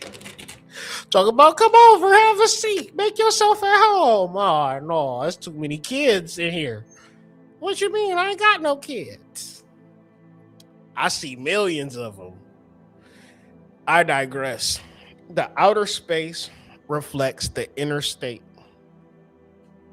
Working with the ancestors is powerful for fourth house Scorpio energies, because Scorpio being the gateway, you have access to the ancestral realms. So any generational curses, any general patterns, you the one, you the one, you the one. Some tarot cards for Scorpio in the fourth house goes as follows. What we got? We got the Prince of Swords, and we got the Fool. Right? It's too much going on in your mind, fourth house Scorpio. You thinking about this, you thinking about that. And like we said in yesterday's video, if you thinking about a million different things, guess how many things you're going to actually accomplish? You ain't going to accomplish shit. You know what I'm saying? You ain't going to accomplish nothing, right? So ultimately, you got to figure out that one thing, like Anne-Marie, and the next card we have is a Fool. So this is a beginning of a process. I'm telling you, new beginning energy. This full moon feels like a new moon, y'all. I'm telling you. A way to look forward financially, business wise, personal financially wise, the ability to save, the ability to just level up. The time is now, but you got to get off those old timelines and hop into a brand new one, right? I woke up in a Bugatti, right? That's what we talking about. That's exactly what we talking about. So yeah, we pulled the card for the fourth house. We moving into the fifth house area where Scorpio is in your fifth house. We talking about the energy of creation and the energy of joy. You know, like if you ever played that old school app on on the Androids back in the day, they had this game called Alchemy, and you could put different things together to create new things, right? So when you put creation and joy together, you know what you get? Meditation. Oh, y'all ain't know that, did you? See, that's why you tune in here. You learn new stuff every single day. When you combine creation and joy, that's what you get meditation. Listen, meditation is better than Cedar Point, right? I bet you didn't know that, right? Meditation is better than, you know what I'm saying, a trip to Acapulco, right? with two baddies flanking you like the wind beneath my wings, right? It's better than that. When you combine pure creation and pure joy, you have meditation. And you're talking about Scorpio energy being able to sit with yourself in total bliss, not needing to go nowhere, not needing to call nobody, not needing to check your phone, but completely content and satisfied within yourself. But if you meditating without joy, you might as well leave the meditation alone. Because if I gotta force you to meditate, guess what's gonna happen? You're not gonna meditate. You're gonna be thinking like, did the Celtics beat the Bulls in '96 or was that '97? Hmm. Damn, I want some nachos. What's that one site again? Pornhub, or is it X video? Oh. Damn, you know what sound good? Outback.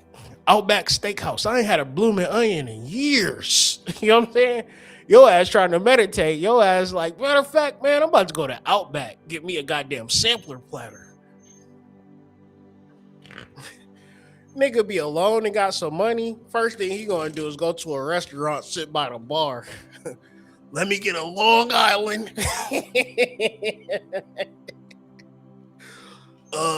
Let me get 12 chicken wings and a side of potato skins. Yep. He Muslim. They like, you want bacon on there? Yeah, I'll take the bacon on there. Here, like nobody watch you. Allah's watch you, nigga. Like it's always a bunch of OGs sitting at the bar eating some damn potato skins after work. Don't let a nigga get money, man. He gonna go to that bar. Joy for a nigga is chicken wings, beer, and some ranch. Yeah, man, I'm about to go home, man. Gotta go to work early in the morning. I don't even know why I came here. These chicken wings so damn good, man. All right, man. I'll see you later. The thing you keep not making is the thing you need to make the most.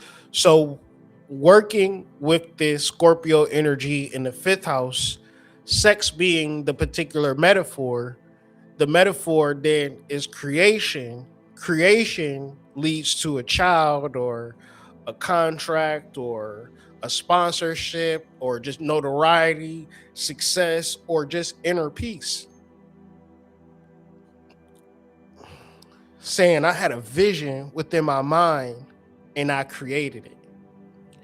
And when you are surrounded by your creations, you can't help but to feel alive. You can't, like, you know that God first energy surges through you, right? Being fully yourself, right? There is no suppressed creativity. Because if Scorpio is in your fifth house, then, and you're not creative, you feel like everything is missing. Not something is missing. Man, everything missing. I don't know what I'm doing, actually, man. I don't know what's going on.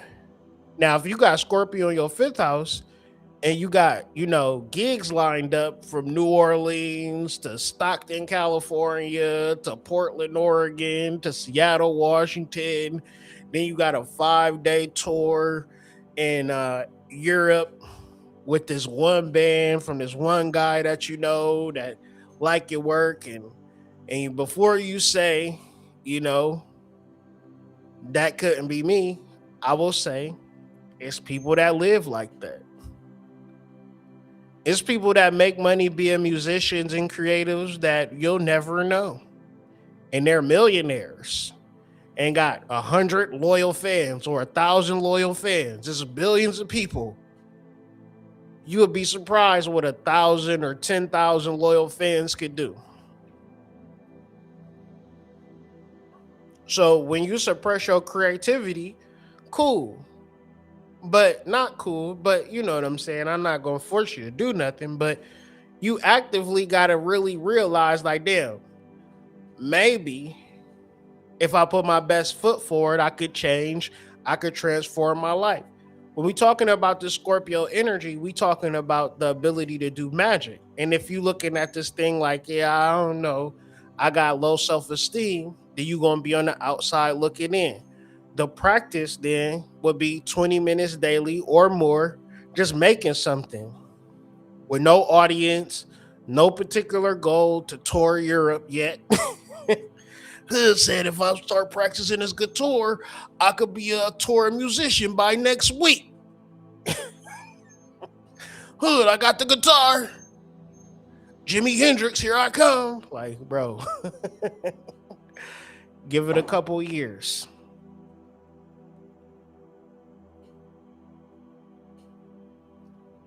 Say, for instance, you did get a guitar tomorrow.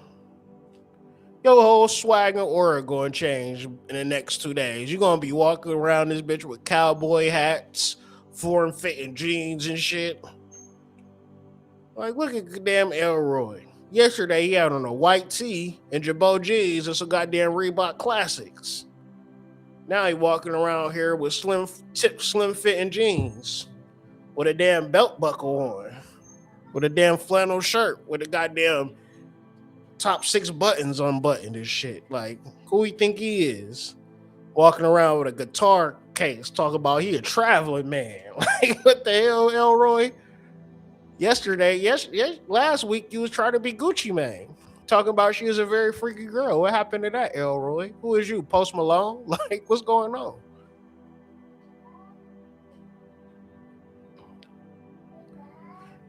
If you feel that you have the ability to succeed, then don't self-censor yourself. Tap into that part of you that is creative, and if it's good enough, and if you working on it and you're performing, the alignment is going to be the alignment, right? But once again, if you don't work towards it, then it don't matter. Get in the practice of just finishing shit. That's how you can release over these next 14 days up into the new moon.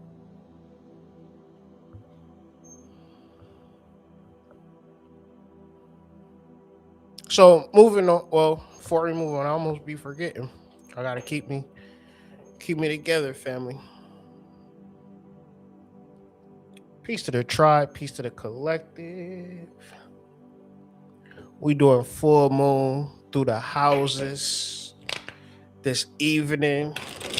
I'm almost halfway done. I'm more than halfway done because I had a rather long intro, as I do. But, you know, getting ready for the 6th house.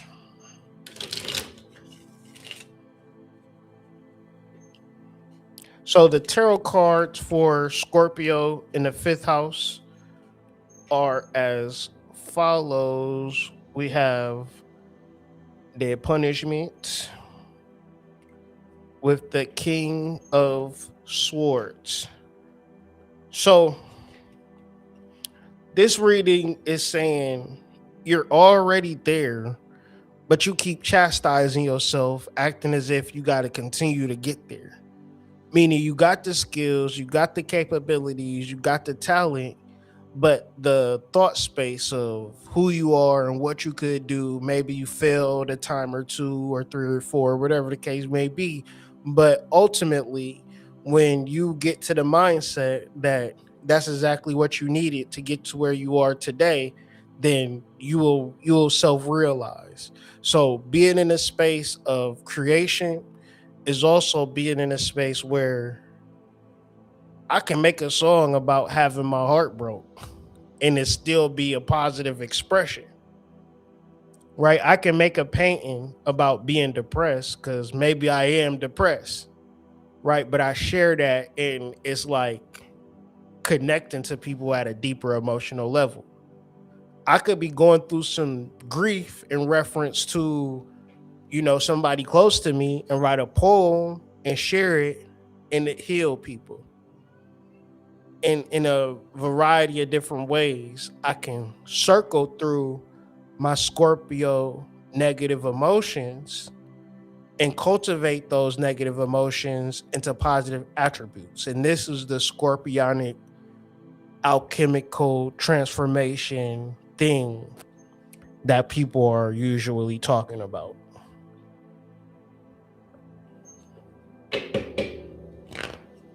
So, the sixth house represents health in daily practices, where leveling up is the lifestyle. Leveling up is not a trend, it's not a byproduct of, you know, being, out there on the streets for many years and trying to clean yourself up. Nope. You've been this way for years and years and years, and this is just how you give it up. Right. But ultimately, if you feel like something is going on in your overall disposition where you're not leveling up, identify the drain. What is the thing that you're doing that is draining your energy? Are you draining your energy on a family member, a work project, a child's extracurricular activity? Thought you wanted to be a football mom, so they telling you, all right, Charmaine, carry the equipment. Your ass got back problems. Your ass carrying helmets. Them shits hitting you up against the shins and shit. You got bruises. I don't know, baby. I ain't signed up for all of this. Like, I'm just trying to be supportive, but you gonna have to tell the coach. Like, I know you got a crush on me, because you know what I'm saying, and you be giving my son extra downs or innings or play, whatever you be giving my son. I like that, and that's cool, but I don't think I could carry the helmets no more, coach. You gonna have to find somebody else, hire another coach or something. But I'm gonna go back in the stands and cheer from there. I don't think I want to be a football mom no more. Right? What is draining your energy? Because what we're doing is creating a space for, maybe you want to spend more time doing your skincare routine, or you want to get more time in the sun, or more time on the track, or more time doing physical therapy.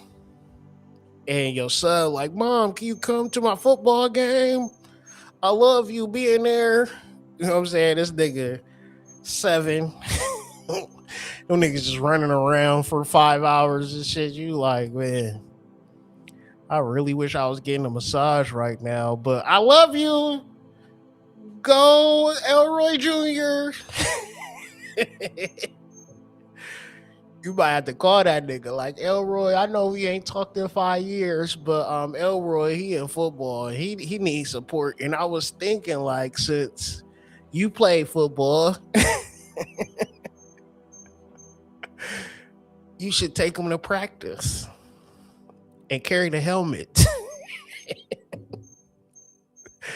You would bond with your son, and I could go get me a massage down at the goddamn the sauna spa. I give me a massage, you get my feet done, and little Elroy can run around and practice getting a concussion for 5 hours, and they can win a championship or whatever. Whatever. I'm gonna get me a massage though. Hey, Ling Ling, I'm back. Right? Because You a great mom, but your body is talking to you. You're a great dad, but your body is talking to you. Yo, Elroy, you like one of the best supervisors we ever had, but your body is talking to you. Cause like you one of the supervisors that be actually helping us. Like you actually do more work than all of us. We love when it's your shift. We could like chill. All the other supervisors be making us work, but you doing the work. So it's like easy for us. I'm about to go to the break room and get on my phone though. You got it? Man, you one of the best bosses. Your body is talking to you. So rest and relaxation, Kundalini yoga is actually prescribed for this particular nakshatra. So if your body is talking to you, don't ignore it. Don't ignore those little pains and little tweaks and oh, it's just me getting old. No, it's you just getting tight and inflexible, right?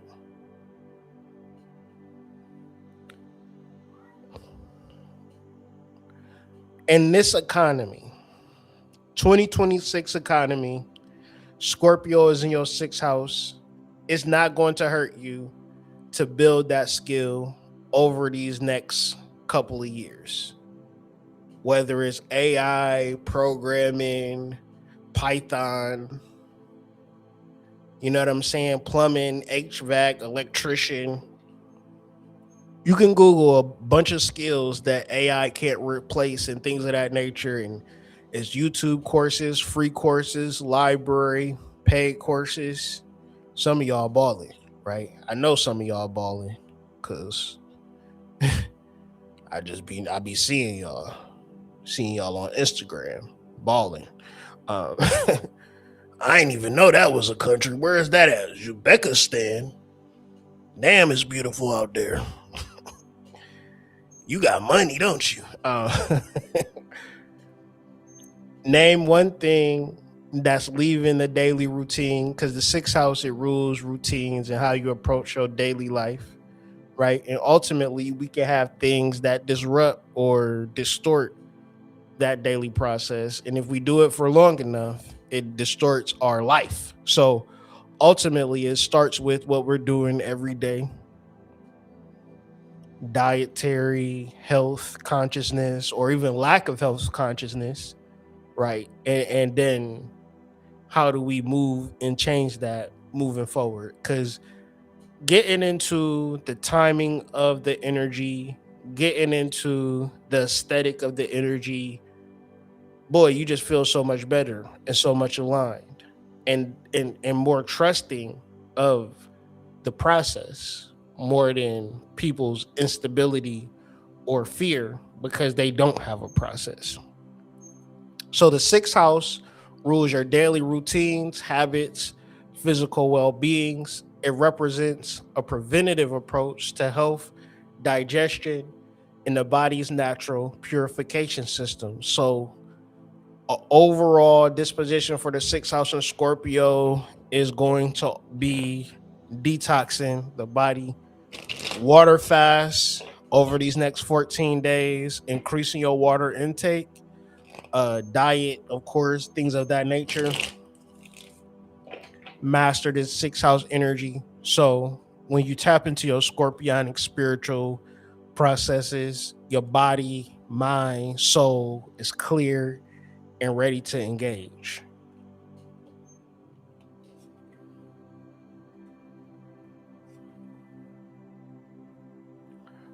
So for the sixth house, we have the Three of Cups, abundance, and the Ten of Swords, ruin.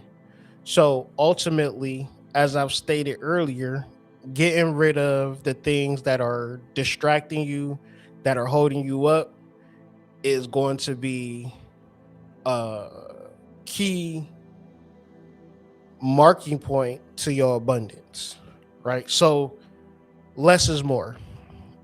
It's kind of the thing about purification, right? If you want to manifest, you want to make more money, just get rid of shit. Get into the energy of purification, get in the energy of detoxing. When I get off this video, I'm going to make me some mugwort tea. And over these next 14 days, I'm drinking more tea to really cleanse out the gut, right? So I got a little bit of mugwort. I'm going to drink that tonight. Go back to the store, get me some more mugwort, and really get into the process of clearing out my intestines over these next 14 days to clear the energy up internally for the new moon. And when we clear the energy up internally, we're also saying we're ready for more. We're ready for more abundance. So, time for the infomercial. I'm getting ready to get my infomercial in, and then we're gonna go into the libation. The information, everybody gotta have an infomercial or end up in the poorhouse. You see what I'm saying? Now. And I ain't trying to be a poor righteous teacher in the poor house just because I'm just, all about the knowledge. I don't need to charge for my services. This is just, nah.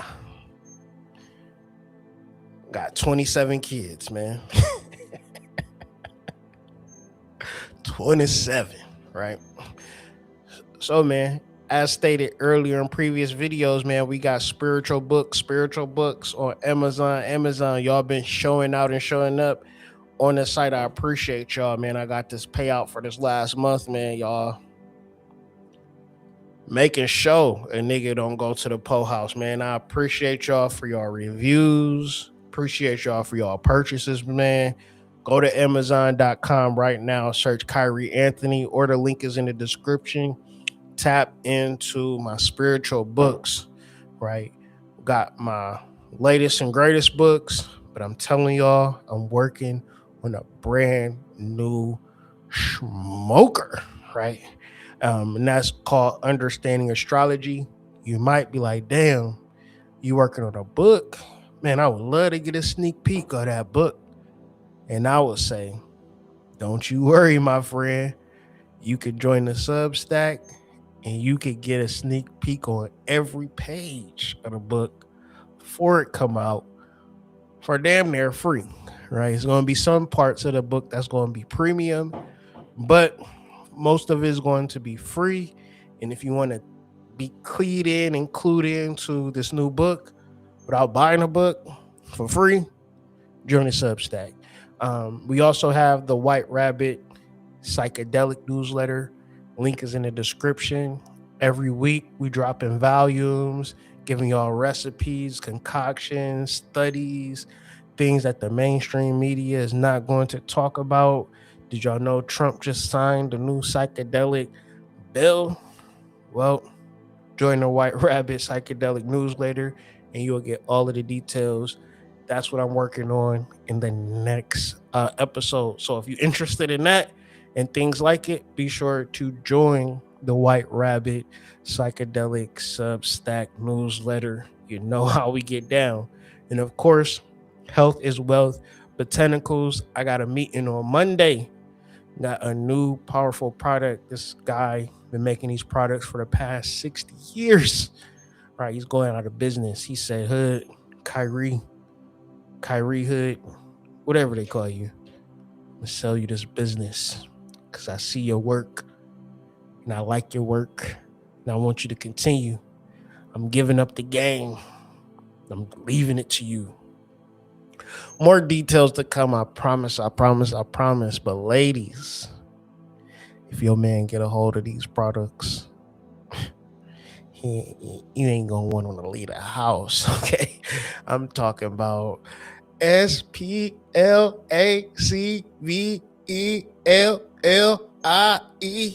Splackavelli, baby. What y'all know about that Splackavelli? These Splackavelli capsules, they not Splackavelli capsules, but they should be. I might change the name.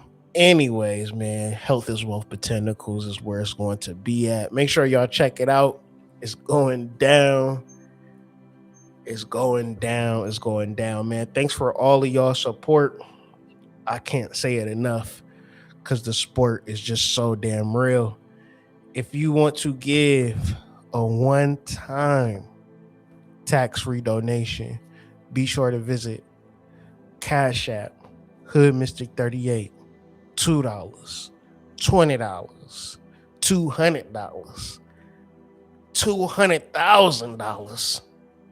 Load up that Cash App. I'm open to the possibilities. Okay, hit me up. So that concludes the infomercial. One more final point. If you want to support this channel in the best way possible, the easiest way possible, you don't gotta spend $1. It only take 3 seconds. Like the video. Share the video with your baby mama. Share the video with your baby daddy. You study this chart. You know he got Scorpio in the 7th house. Let him know we in this relationship and you keep calling me broke and I work 2 jobs and you still trying to be a streamer. You keep streaming Call of Duty and the only person that watches your stream is your little brother. Now you've been doing this shit for 2 years, Elroy. Listen to this goddamn video and get a damn job, because you ain't gonna call me broke no more because I can't take care of you. And you the man. I'm gonna start calling you your mama's name if you don't get a goddamn job, Elroy. Now, if you don't want no disrespect, listen to this video. So, Elroy, it's come to my attention that Scorpio is in your 7th house. And we have a full moon in your 7th house in relationships. And Charmaine is tired of your bullshit. And now she wants you to look in the mirror and see if you see a man in that mirror or do you see your mama. Okay? The other person is showing you yourself, right? So we're talking about past relationships or present relationships, but ultimately relationships rule this particular house.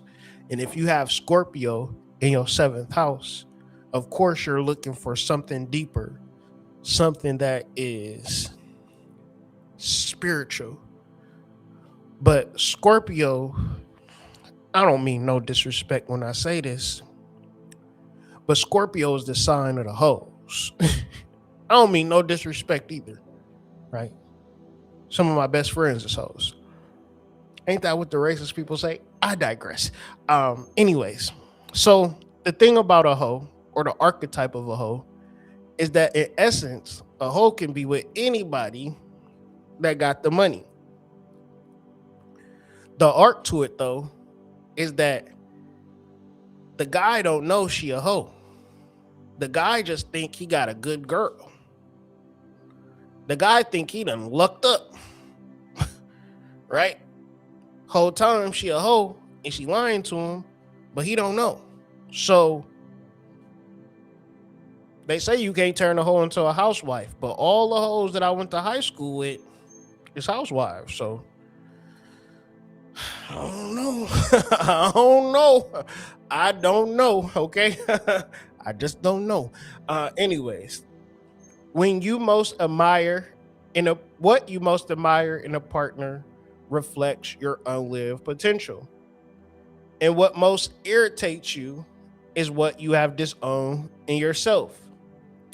What is your current relationship showing you that you have not been willing to see in yourself? So if he can't get his shit together, if you mad that he don't got no money, if she don't got no money, the question is, why haven't you been to the bank lately? Because if you was able to go to the bank and make a massive withdrawal, I never seen a person with money be mad at somebody for not having it. I just never seen that. If I could go to the bank and withdraw $10,000, I can't be mad at you for not being able to do that. Because I can do it. So why would I be mad at you? So when we are in our intimate relationships, we find it completely normal to be mad at our partner's shortcomings without doing the internal work on our personal shortcomings. So the practice slash journal, if Scorpio is in your seventh house, is what do you not like about your partner or past partner? Because some of y'all done ran a nigga out the house. Like you had an AR-57. But all you was doing was talking shit. That is a shadow area you can improve within yourself. Some of y'all is scaring the hoes. See, I don't know if I can hang around your man. Your man is a little creepy. And I've been watching the news lately, and I'm just not trying to be on there. You feel me? You a good dude, Jermez, but this nigga Elroy you keep bringing along with you, instead of a 2-man, we gonna have to start doing a 1-man. Right? And I never understood a 2-man. Because if you got a friend, you could bring your friend with you. You know what I'm saying? I'm not gonna I don't need no other guy with me. It's just me and your friend. It's perfectly fine. I don't well, I gotta call my homeboy for. I'm not calling him. It's just me. You don't got no friends? No, I don't. I don't. It's just me. This is an aspect. What do you love about your partner or past partner? And this is an aspect that has not been developed within you. Now, this is a tricky shadow area part. The thing that you love most about your partner, the thing that you hate most about your partner, or have everything to do with the work that you either did or didn't do. Because when we deal with Scorpio, the most important relationship is the relationship that we have with self, which in this particular culture is a hard conversation to have because we have been programmed and conditioned to have relationship with the external. And what is a relationship with myself? I don't even know what that is. Are you in any financial arrangements that reflect your current value or an earlier, desperate, ignorant version of yourself? When you were 16, you got a job at Walmart and they gave you a supervisor job, but here you are 26. You still getting paid $17.25 an hour. You gonna have to start doing some internal work. Is that what you're really worth? Or is that what you used to be worth when you just needed something? So your mama, because your mama told you, I ain't buying you no goddamn Jordans. So you had to get a job because you needed them goddamn Concord 11s.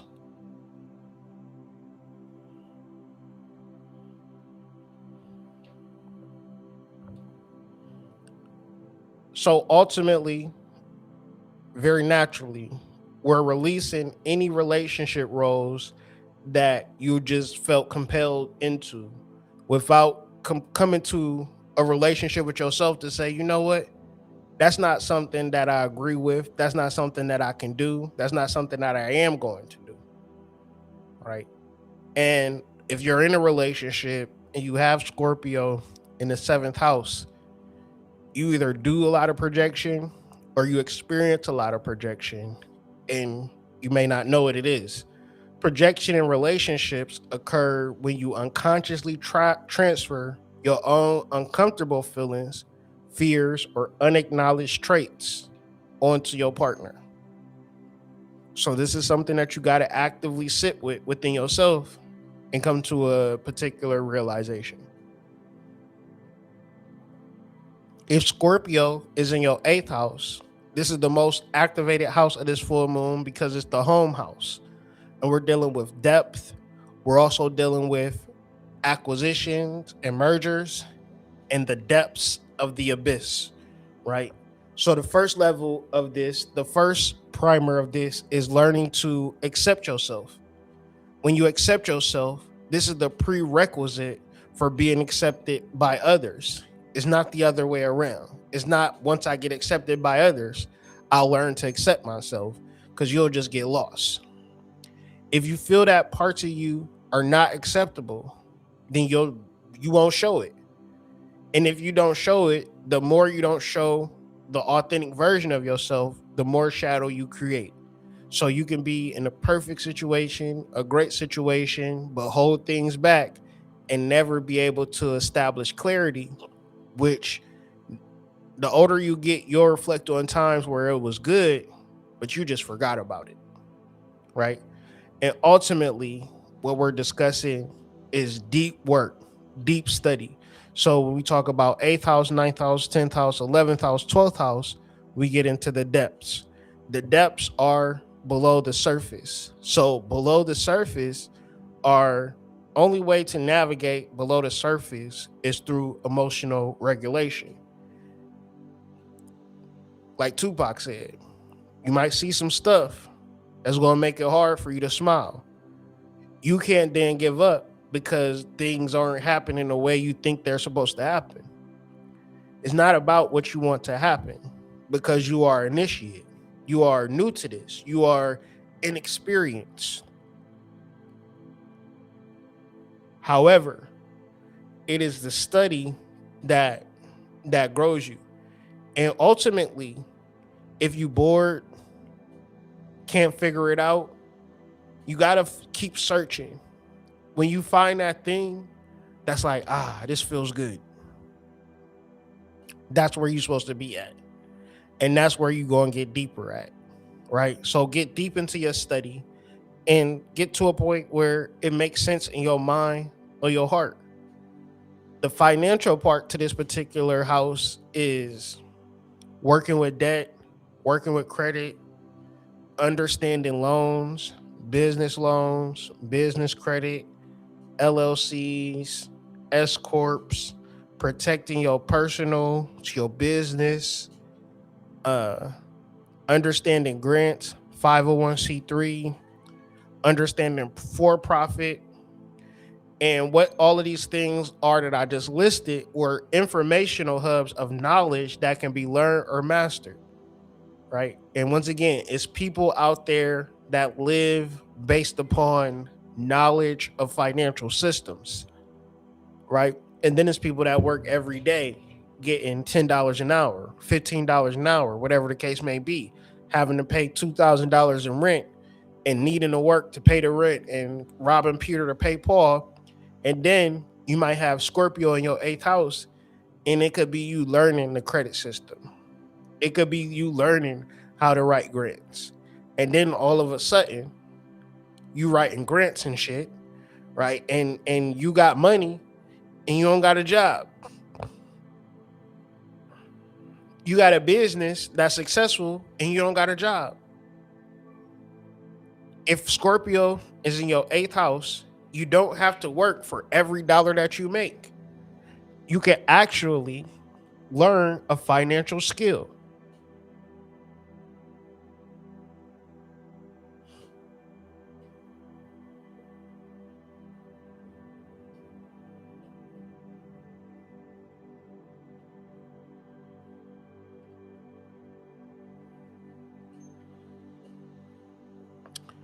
If Scorpio is in your eighth house, you got to let your guards down.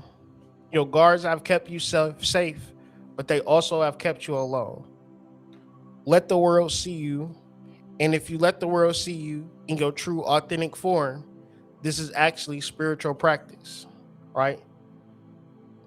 Once again, the eighth house is the domain of mysteries, subconscious, and esoteric knowledge. So your clairaudient skills, your clairvoyant skills, your spiritual skills, your psychic abilities is at the highest of highest. But your work to cultivate them, your work to bring it into bloom is how you realize it. And it's one level to be a human, to have a job, but then there's a whole nother level to tap into your spiritual side, to whereas you may be given readings, you may be part of a coven, right? You may be part of a secret society. You may be a practicing witch or a warlock. That's when you know you have crossed that threshold or walked in that gateway of Scorpio And now the science that you are going to learn in your ninth house, right, is going to be something that feels new because you're not learning about accounting. You're learning about how to be a better magical practitioner. So this is the higher education that the ninth house talks about. But once again, what do you believe? What is your philosophical framework? Philosophical is two words: philos, which is love, and Sophia, which is wisdom, right? So your love of wisdom is what? Right? And this is something that you must write down. What is your core beliefs? How do you feel like the world works? And if you're able to write this down, examine it. Is the world against you or is the world for you? You could believe that the world is against you, or you could believe that the world is for you. Are you an expansive being, or are you a limited being? Are you an unlimited being? Are you stifled?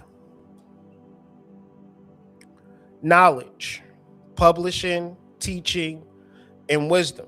So if you're able to do the spiritual work and you have a specific belief that you love the wisdom that is coming from your soul, because everything is coming from an intimate relationship from within, then this produces, sex being the metaphor, it creates a child, right? A metaphorical child, a metaphysical child that we call a book, that we call a course, that we call, something that we can begin to charge. And this particular practice, it starts with the belief. If you have a love of wisdom, if you have knowledge and you have a practice, you are combining all elements of the spiritual practice. And this is not overnight, this is a slow build, but ultimately, if it manifests as something, right, this has come from source. So can you start this journaling of the thing that I want to learn? I want to become a Vedic astrologer. I want to become a psychic, or whatever the case may be. And I'm just searching for meaning. I'm on a higher educational plane. I don't know where my guru is, but I know I'm going to find them, right? And all of this is in reference to maybe you need to travel. Maybe you need to go to Tibet. Maybe you need to go to Costa Rica. Maybe you need to go to Chile. Maybe you need to go to Peru and take ayahuasca. Maybe you need to hit up White Rabbit Psychedelics and get some golden teachers and go into your secret hideout and meditate to get some clear point of view.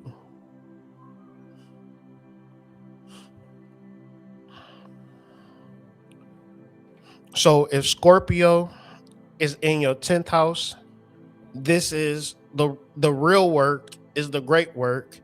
And once again, as we stated in the second house, is not being a supervisor at Subway.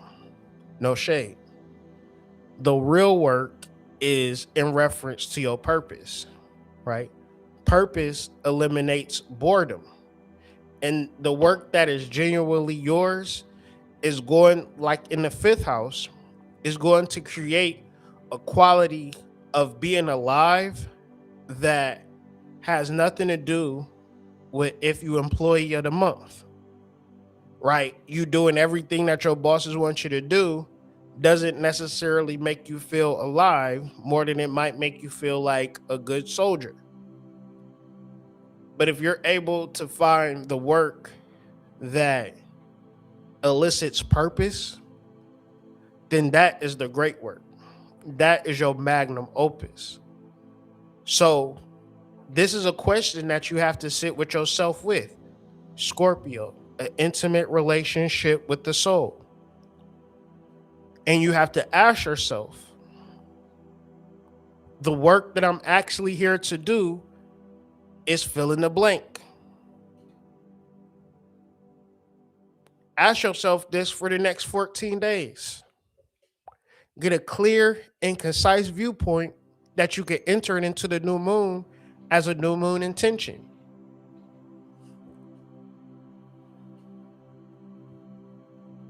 Your magnum opus is the greatest, most lasting life achievement.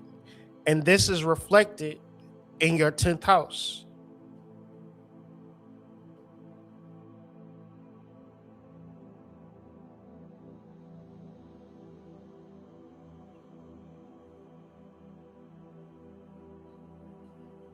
So, moving on to the 11th house, which is the house of community and collective vision, where your network is either going to be an expanded network or it is going to be a network that holds you back.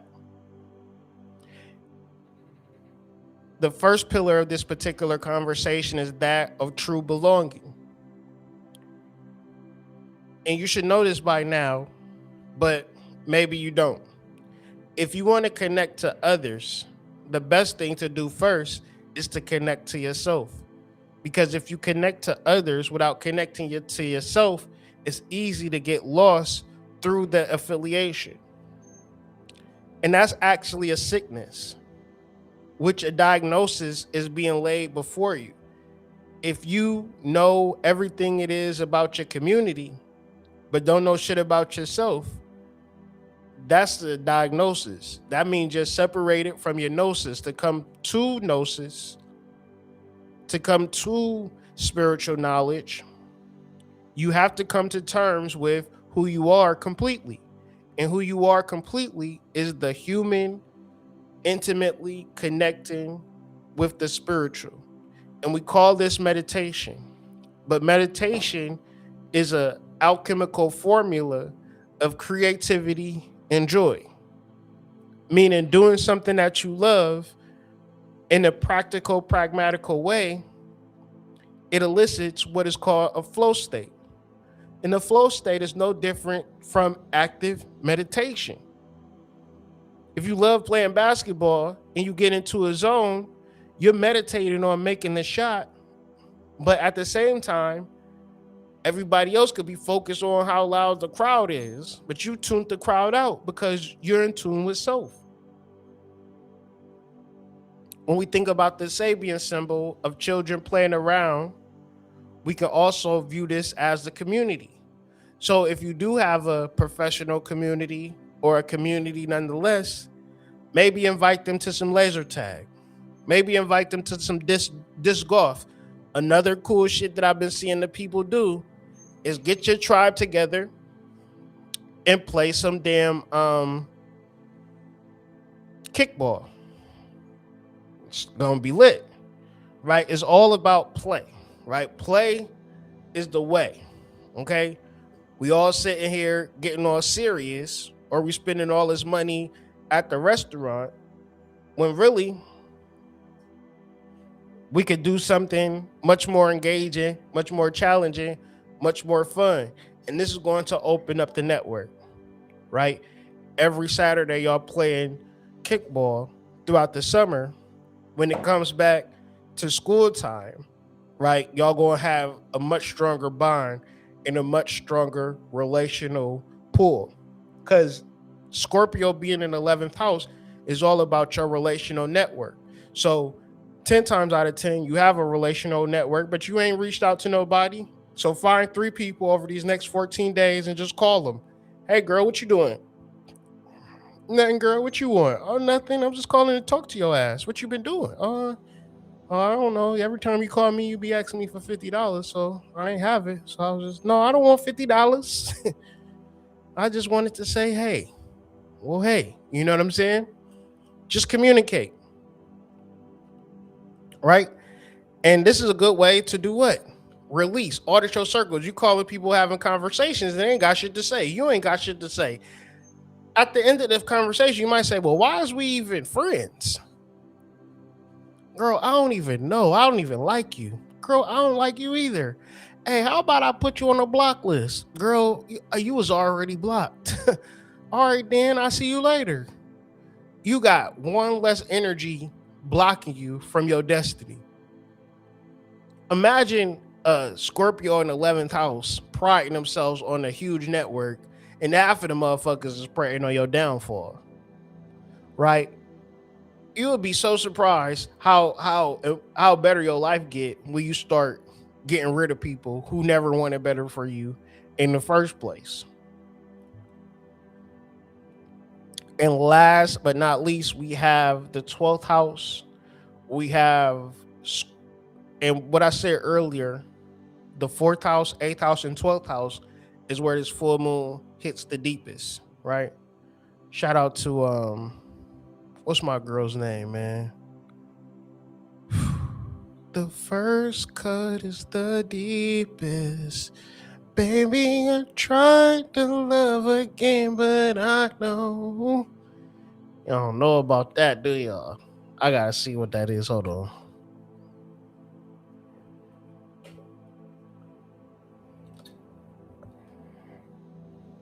I can't believe I forgot her name. That's my girl, Cheryl Crow. What y'all know about that Cheryl Crow, though? Cheryl Crow be putting me into a goddamn flow state. The invisible realms, right? So, this is the deepest emotional realms because the emotional intention, I cannot stress this enough. I cannot stress this enough. Having an emotional intention in a world where people don't mind pulling you down a peg or two. One's in the chat, if you ever heard somebody say, well, why are you so happy? What got you so happy? Like what? If I was sad, well, you would probably be like, hey, Jerome, good to see you. Now I got to smile at Jerome. What got you so happy? You and Charmaine back together? Mm-hmm. Mm-hmm. No, but we are talking about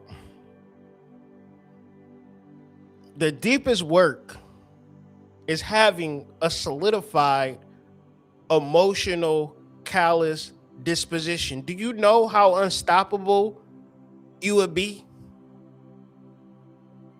Do you know how unstoppable you would be if nobody could take your joy away from you? Do you know how impenetrable you would be? Pause. Sounded crazy. If every time a person saw you, they saw you immersed in joy. You know, evil people will look at you and say, you know, I'm not even gonna fuck with this motherfucker. I can't even stop his magic.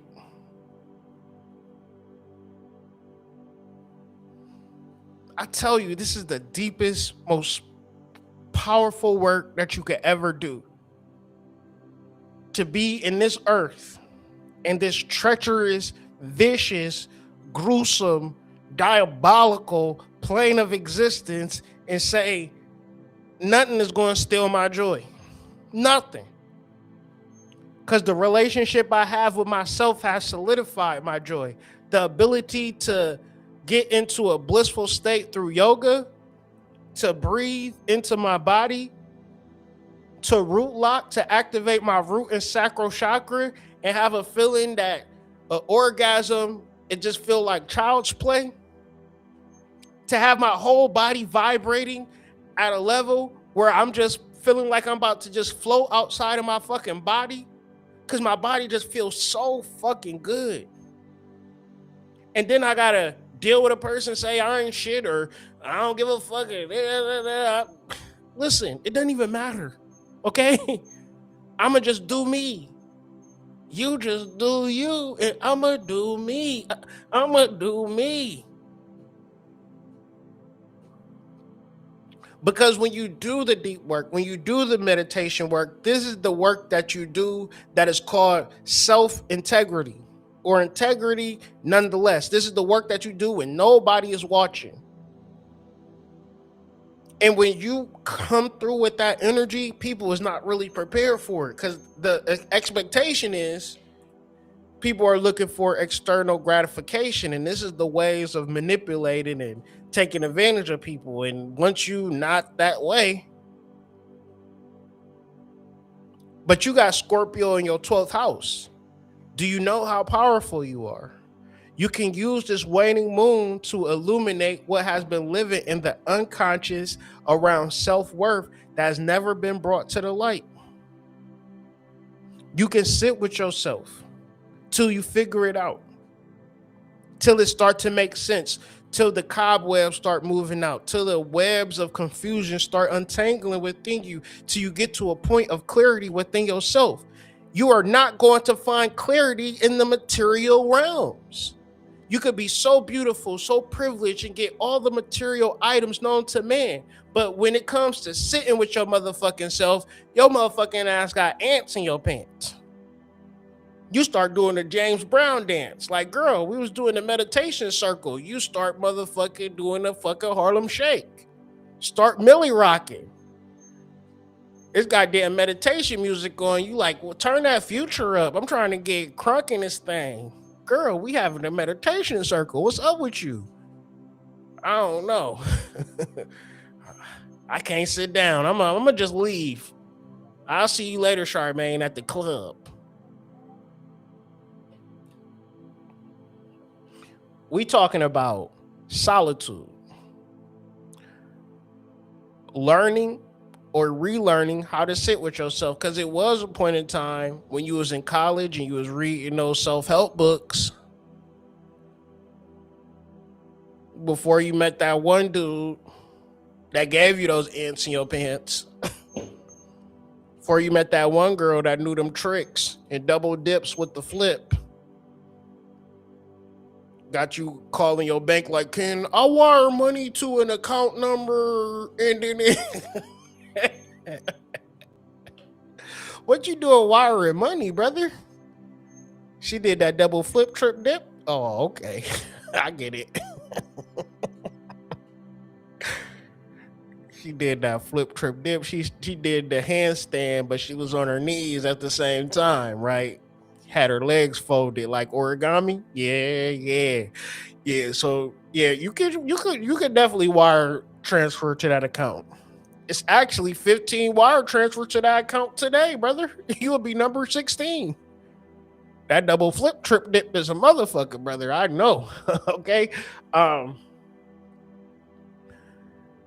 This is a powerful placement for 12th house Scorpio, because everything that we're talking about in developing a relationship to yourself and bringing this deep consciousness to the surface is available to you. But you just got to get into the processes, the process of Kundalini yoga, dream journaling, shadow work, and extended meditation, right? Practicing meditation throughout the day. Getting a babysitter for your kids so you can meditate, right? Getting to a point where you did all the sacrificing to the job, to the family. Who are you, right? Getting back to that. So the deepest release. Scorpio is in the 12th house. It represents a profound journey into the subconscious, the hidden truths, and spiritual transformation. This placement calls for radical surrender and fearless shadow work and spiritual practices. The ideal spiritual practices include shadow work, breath work, and deep meditative absorption and immersion, right? We talking about the deep work, right? I mean, I wish I had Scorpio in the 12th house. My Scorpio is in the 2nd house. I don't got no financial boundaries, y'all. I ain't never had them either. I ain't never had them motherfuckers at all. I ain't never had a finance. Woo.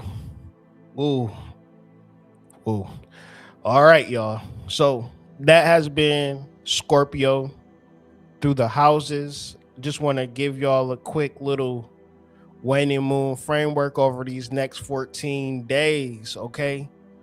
First things first, we talking about the 31st to the 14th, give or take. what you release in these next 14 days determines what the new moon on the 14th can deliver, but ultimately what's going to happen in the next full moon. So some people go full moon to full moon. I go full moon to new moon to full moon to new moon. So I'm not thinking about the strawberry moon just yet.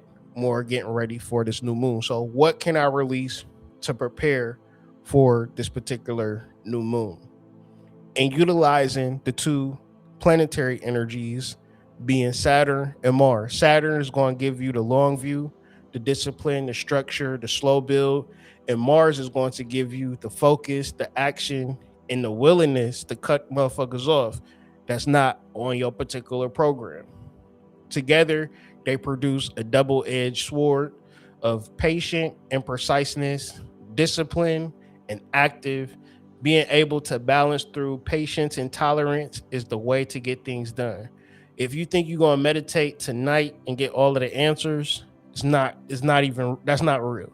But if you're willing to be patient over a 14-day process of deep meditative work to get to a level of clarity, the level of relationship between you and your higher self, a relationship between you and your purpose and your mission, then if you're patient about it, and you're meditative about it, if you're stretchy about it, you're willing to get into those stretches, willing to get into those meditations, get into those grooves, you cannot, you're like I said earlier, you're either going to look at this thing and say, I've meditated and got closer to myself, and all I've been doing is catching hell. Right? You can imagine yourself saying that, but even saying that does not make sense. Okay? Obviously that don't make sense. So you would say, I meditated, got connected to myself, and I've tapped into the Anuradha, which is after the success. My emotional intention is to be successful, and you get to determine what successful is to you. There's billions of intentions, there's billions of particular beliefs and billions of particular emotions that connects all of those things. You have the freedom to create the emotional vibration that you so desire. That's the point of being down here. So working with the body, detox rather. So water fast, more tea, more liquids, more fruits, more veggies, less starches, less sugars, things of that nature, less red meats, less porks, things of that nature. More patience. It's not going to happen overnight, but the ability to see some shit through is your ability to be the difference between us talking about building a house and actually building a house. And if you can say people have actually built a house in real life before, you can say that through patience, I can manifest my ideas. I might not be able to do it overnight, but I'll be able to do it if I take my time. And we're also including a spiritual over these next 2 weeks, right? Breath work, yoga, stretching, prayer, meditation. If these things are difficult, find a way to enjoy them very deeply. It might not be sitting in a lotus position. It might be doing something freaky with your wife, doing something freaky with your husband. And you get into that goddamn position and you say, all right, now I'm about to meditate. Hood, I found something that I loved. About to meditate in this hucklebuck. I'm ready, home gun kill. Okay, I'm tapped in, Hood. I figured it out. I'm gonna start a riding class. And before you start laughing, it's people that's organizing riding classes as we speak, and people are signing up, paying $15. Girl, I do not know how to ride it at all. You teaching me how to ride it? And they got a special guest, Sierra. I know you wanna ride it. That shit lit. And you like, that's funny. That's stupid. That's corny.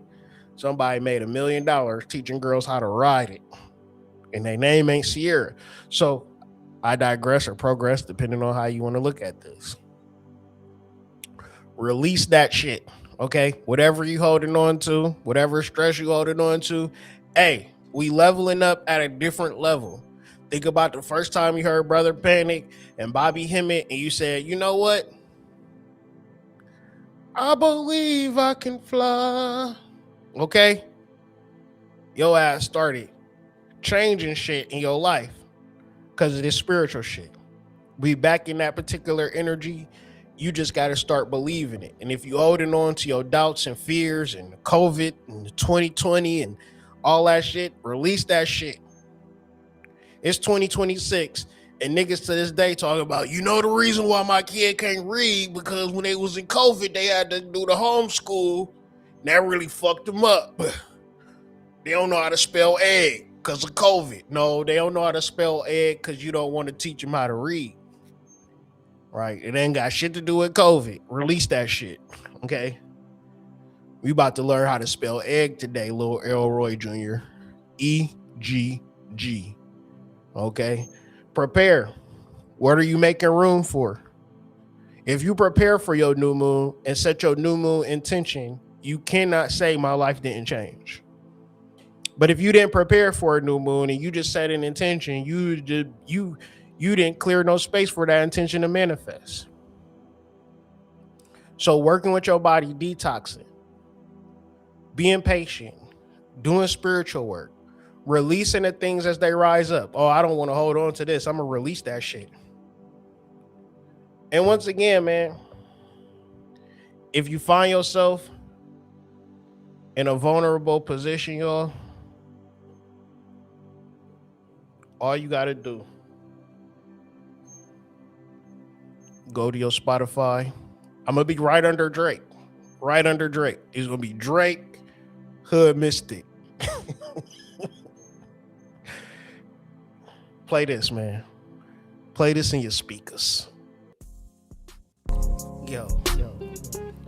I know some niggas that's still mad over some shit that happened in 96. Hey, man, I'm signing out. 96. Hood Mystic. Ain't even 2026. Full moon in Scorpio. All the negative energy, we releasing it. I made a song for it. Where all my spiritual people at? Carrying stress on your back. Negativity don't get attached. Hold on. Anybody doing TikTok dances? They choreograph TikTok dances, man? Hit me up. We need a TikTok dance to this ASAP, right? We gonna go viral. Who got the TikTok dances? We gonna run this back? I need who doing the TikTok dances? Hit me up, all right? Yo. I know some niggas that's still mad over some shit that happened in 96. 96. They ain't even came to the present moment yet. If you know somebody like this, I made a song for it. Where all my spiritual people at? Carrying stress on your back. Negativity don't get attached. We ain't accepting scraps. Ain't nothing gonna hold me back. Emotions trying to keep me trapped. I'ma tell you how to handle that. When your problems start to stack, release that shit. Sis, release that shit. Bro, release that shit. Release that shit. Sis, release that shit. Bro, release that shit. Time to tap in now. Your favorite astrologers. Favorite astrologer. You are traveling with the Hood Mystic. Hey, man, peace to the tribe, peace to the collective, man. Join the Substack, link in the description, man. White Rabbit newsletter, all that, man. We tapped in, tuned in, man. I'll see y'all all on the flip side. Peace. They ain't even came to the present moment yet. If you know somebody like this,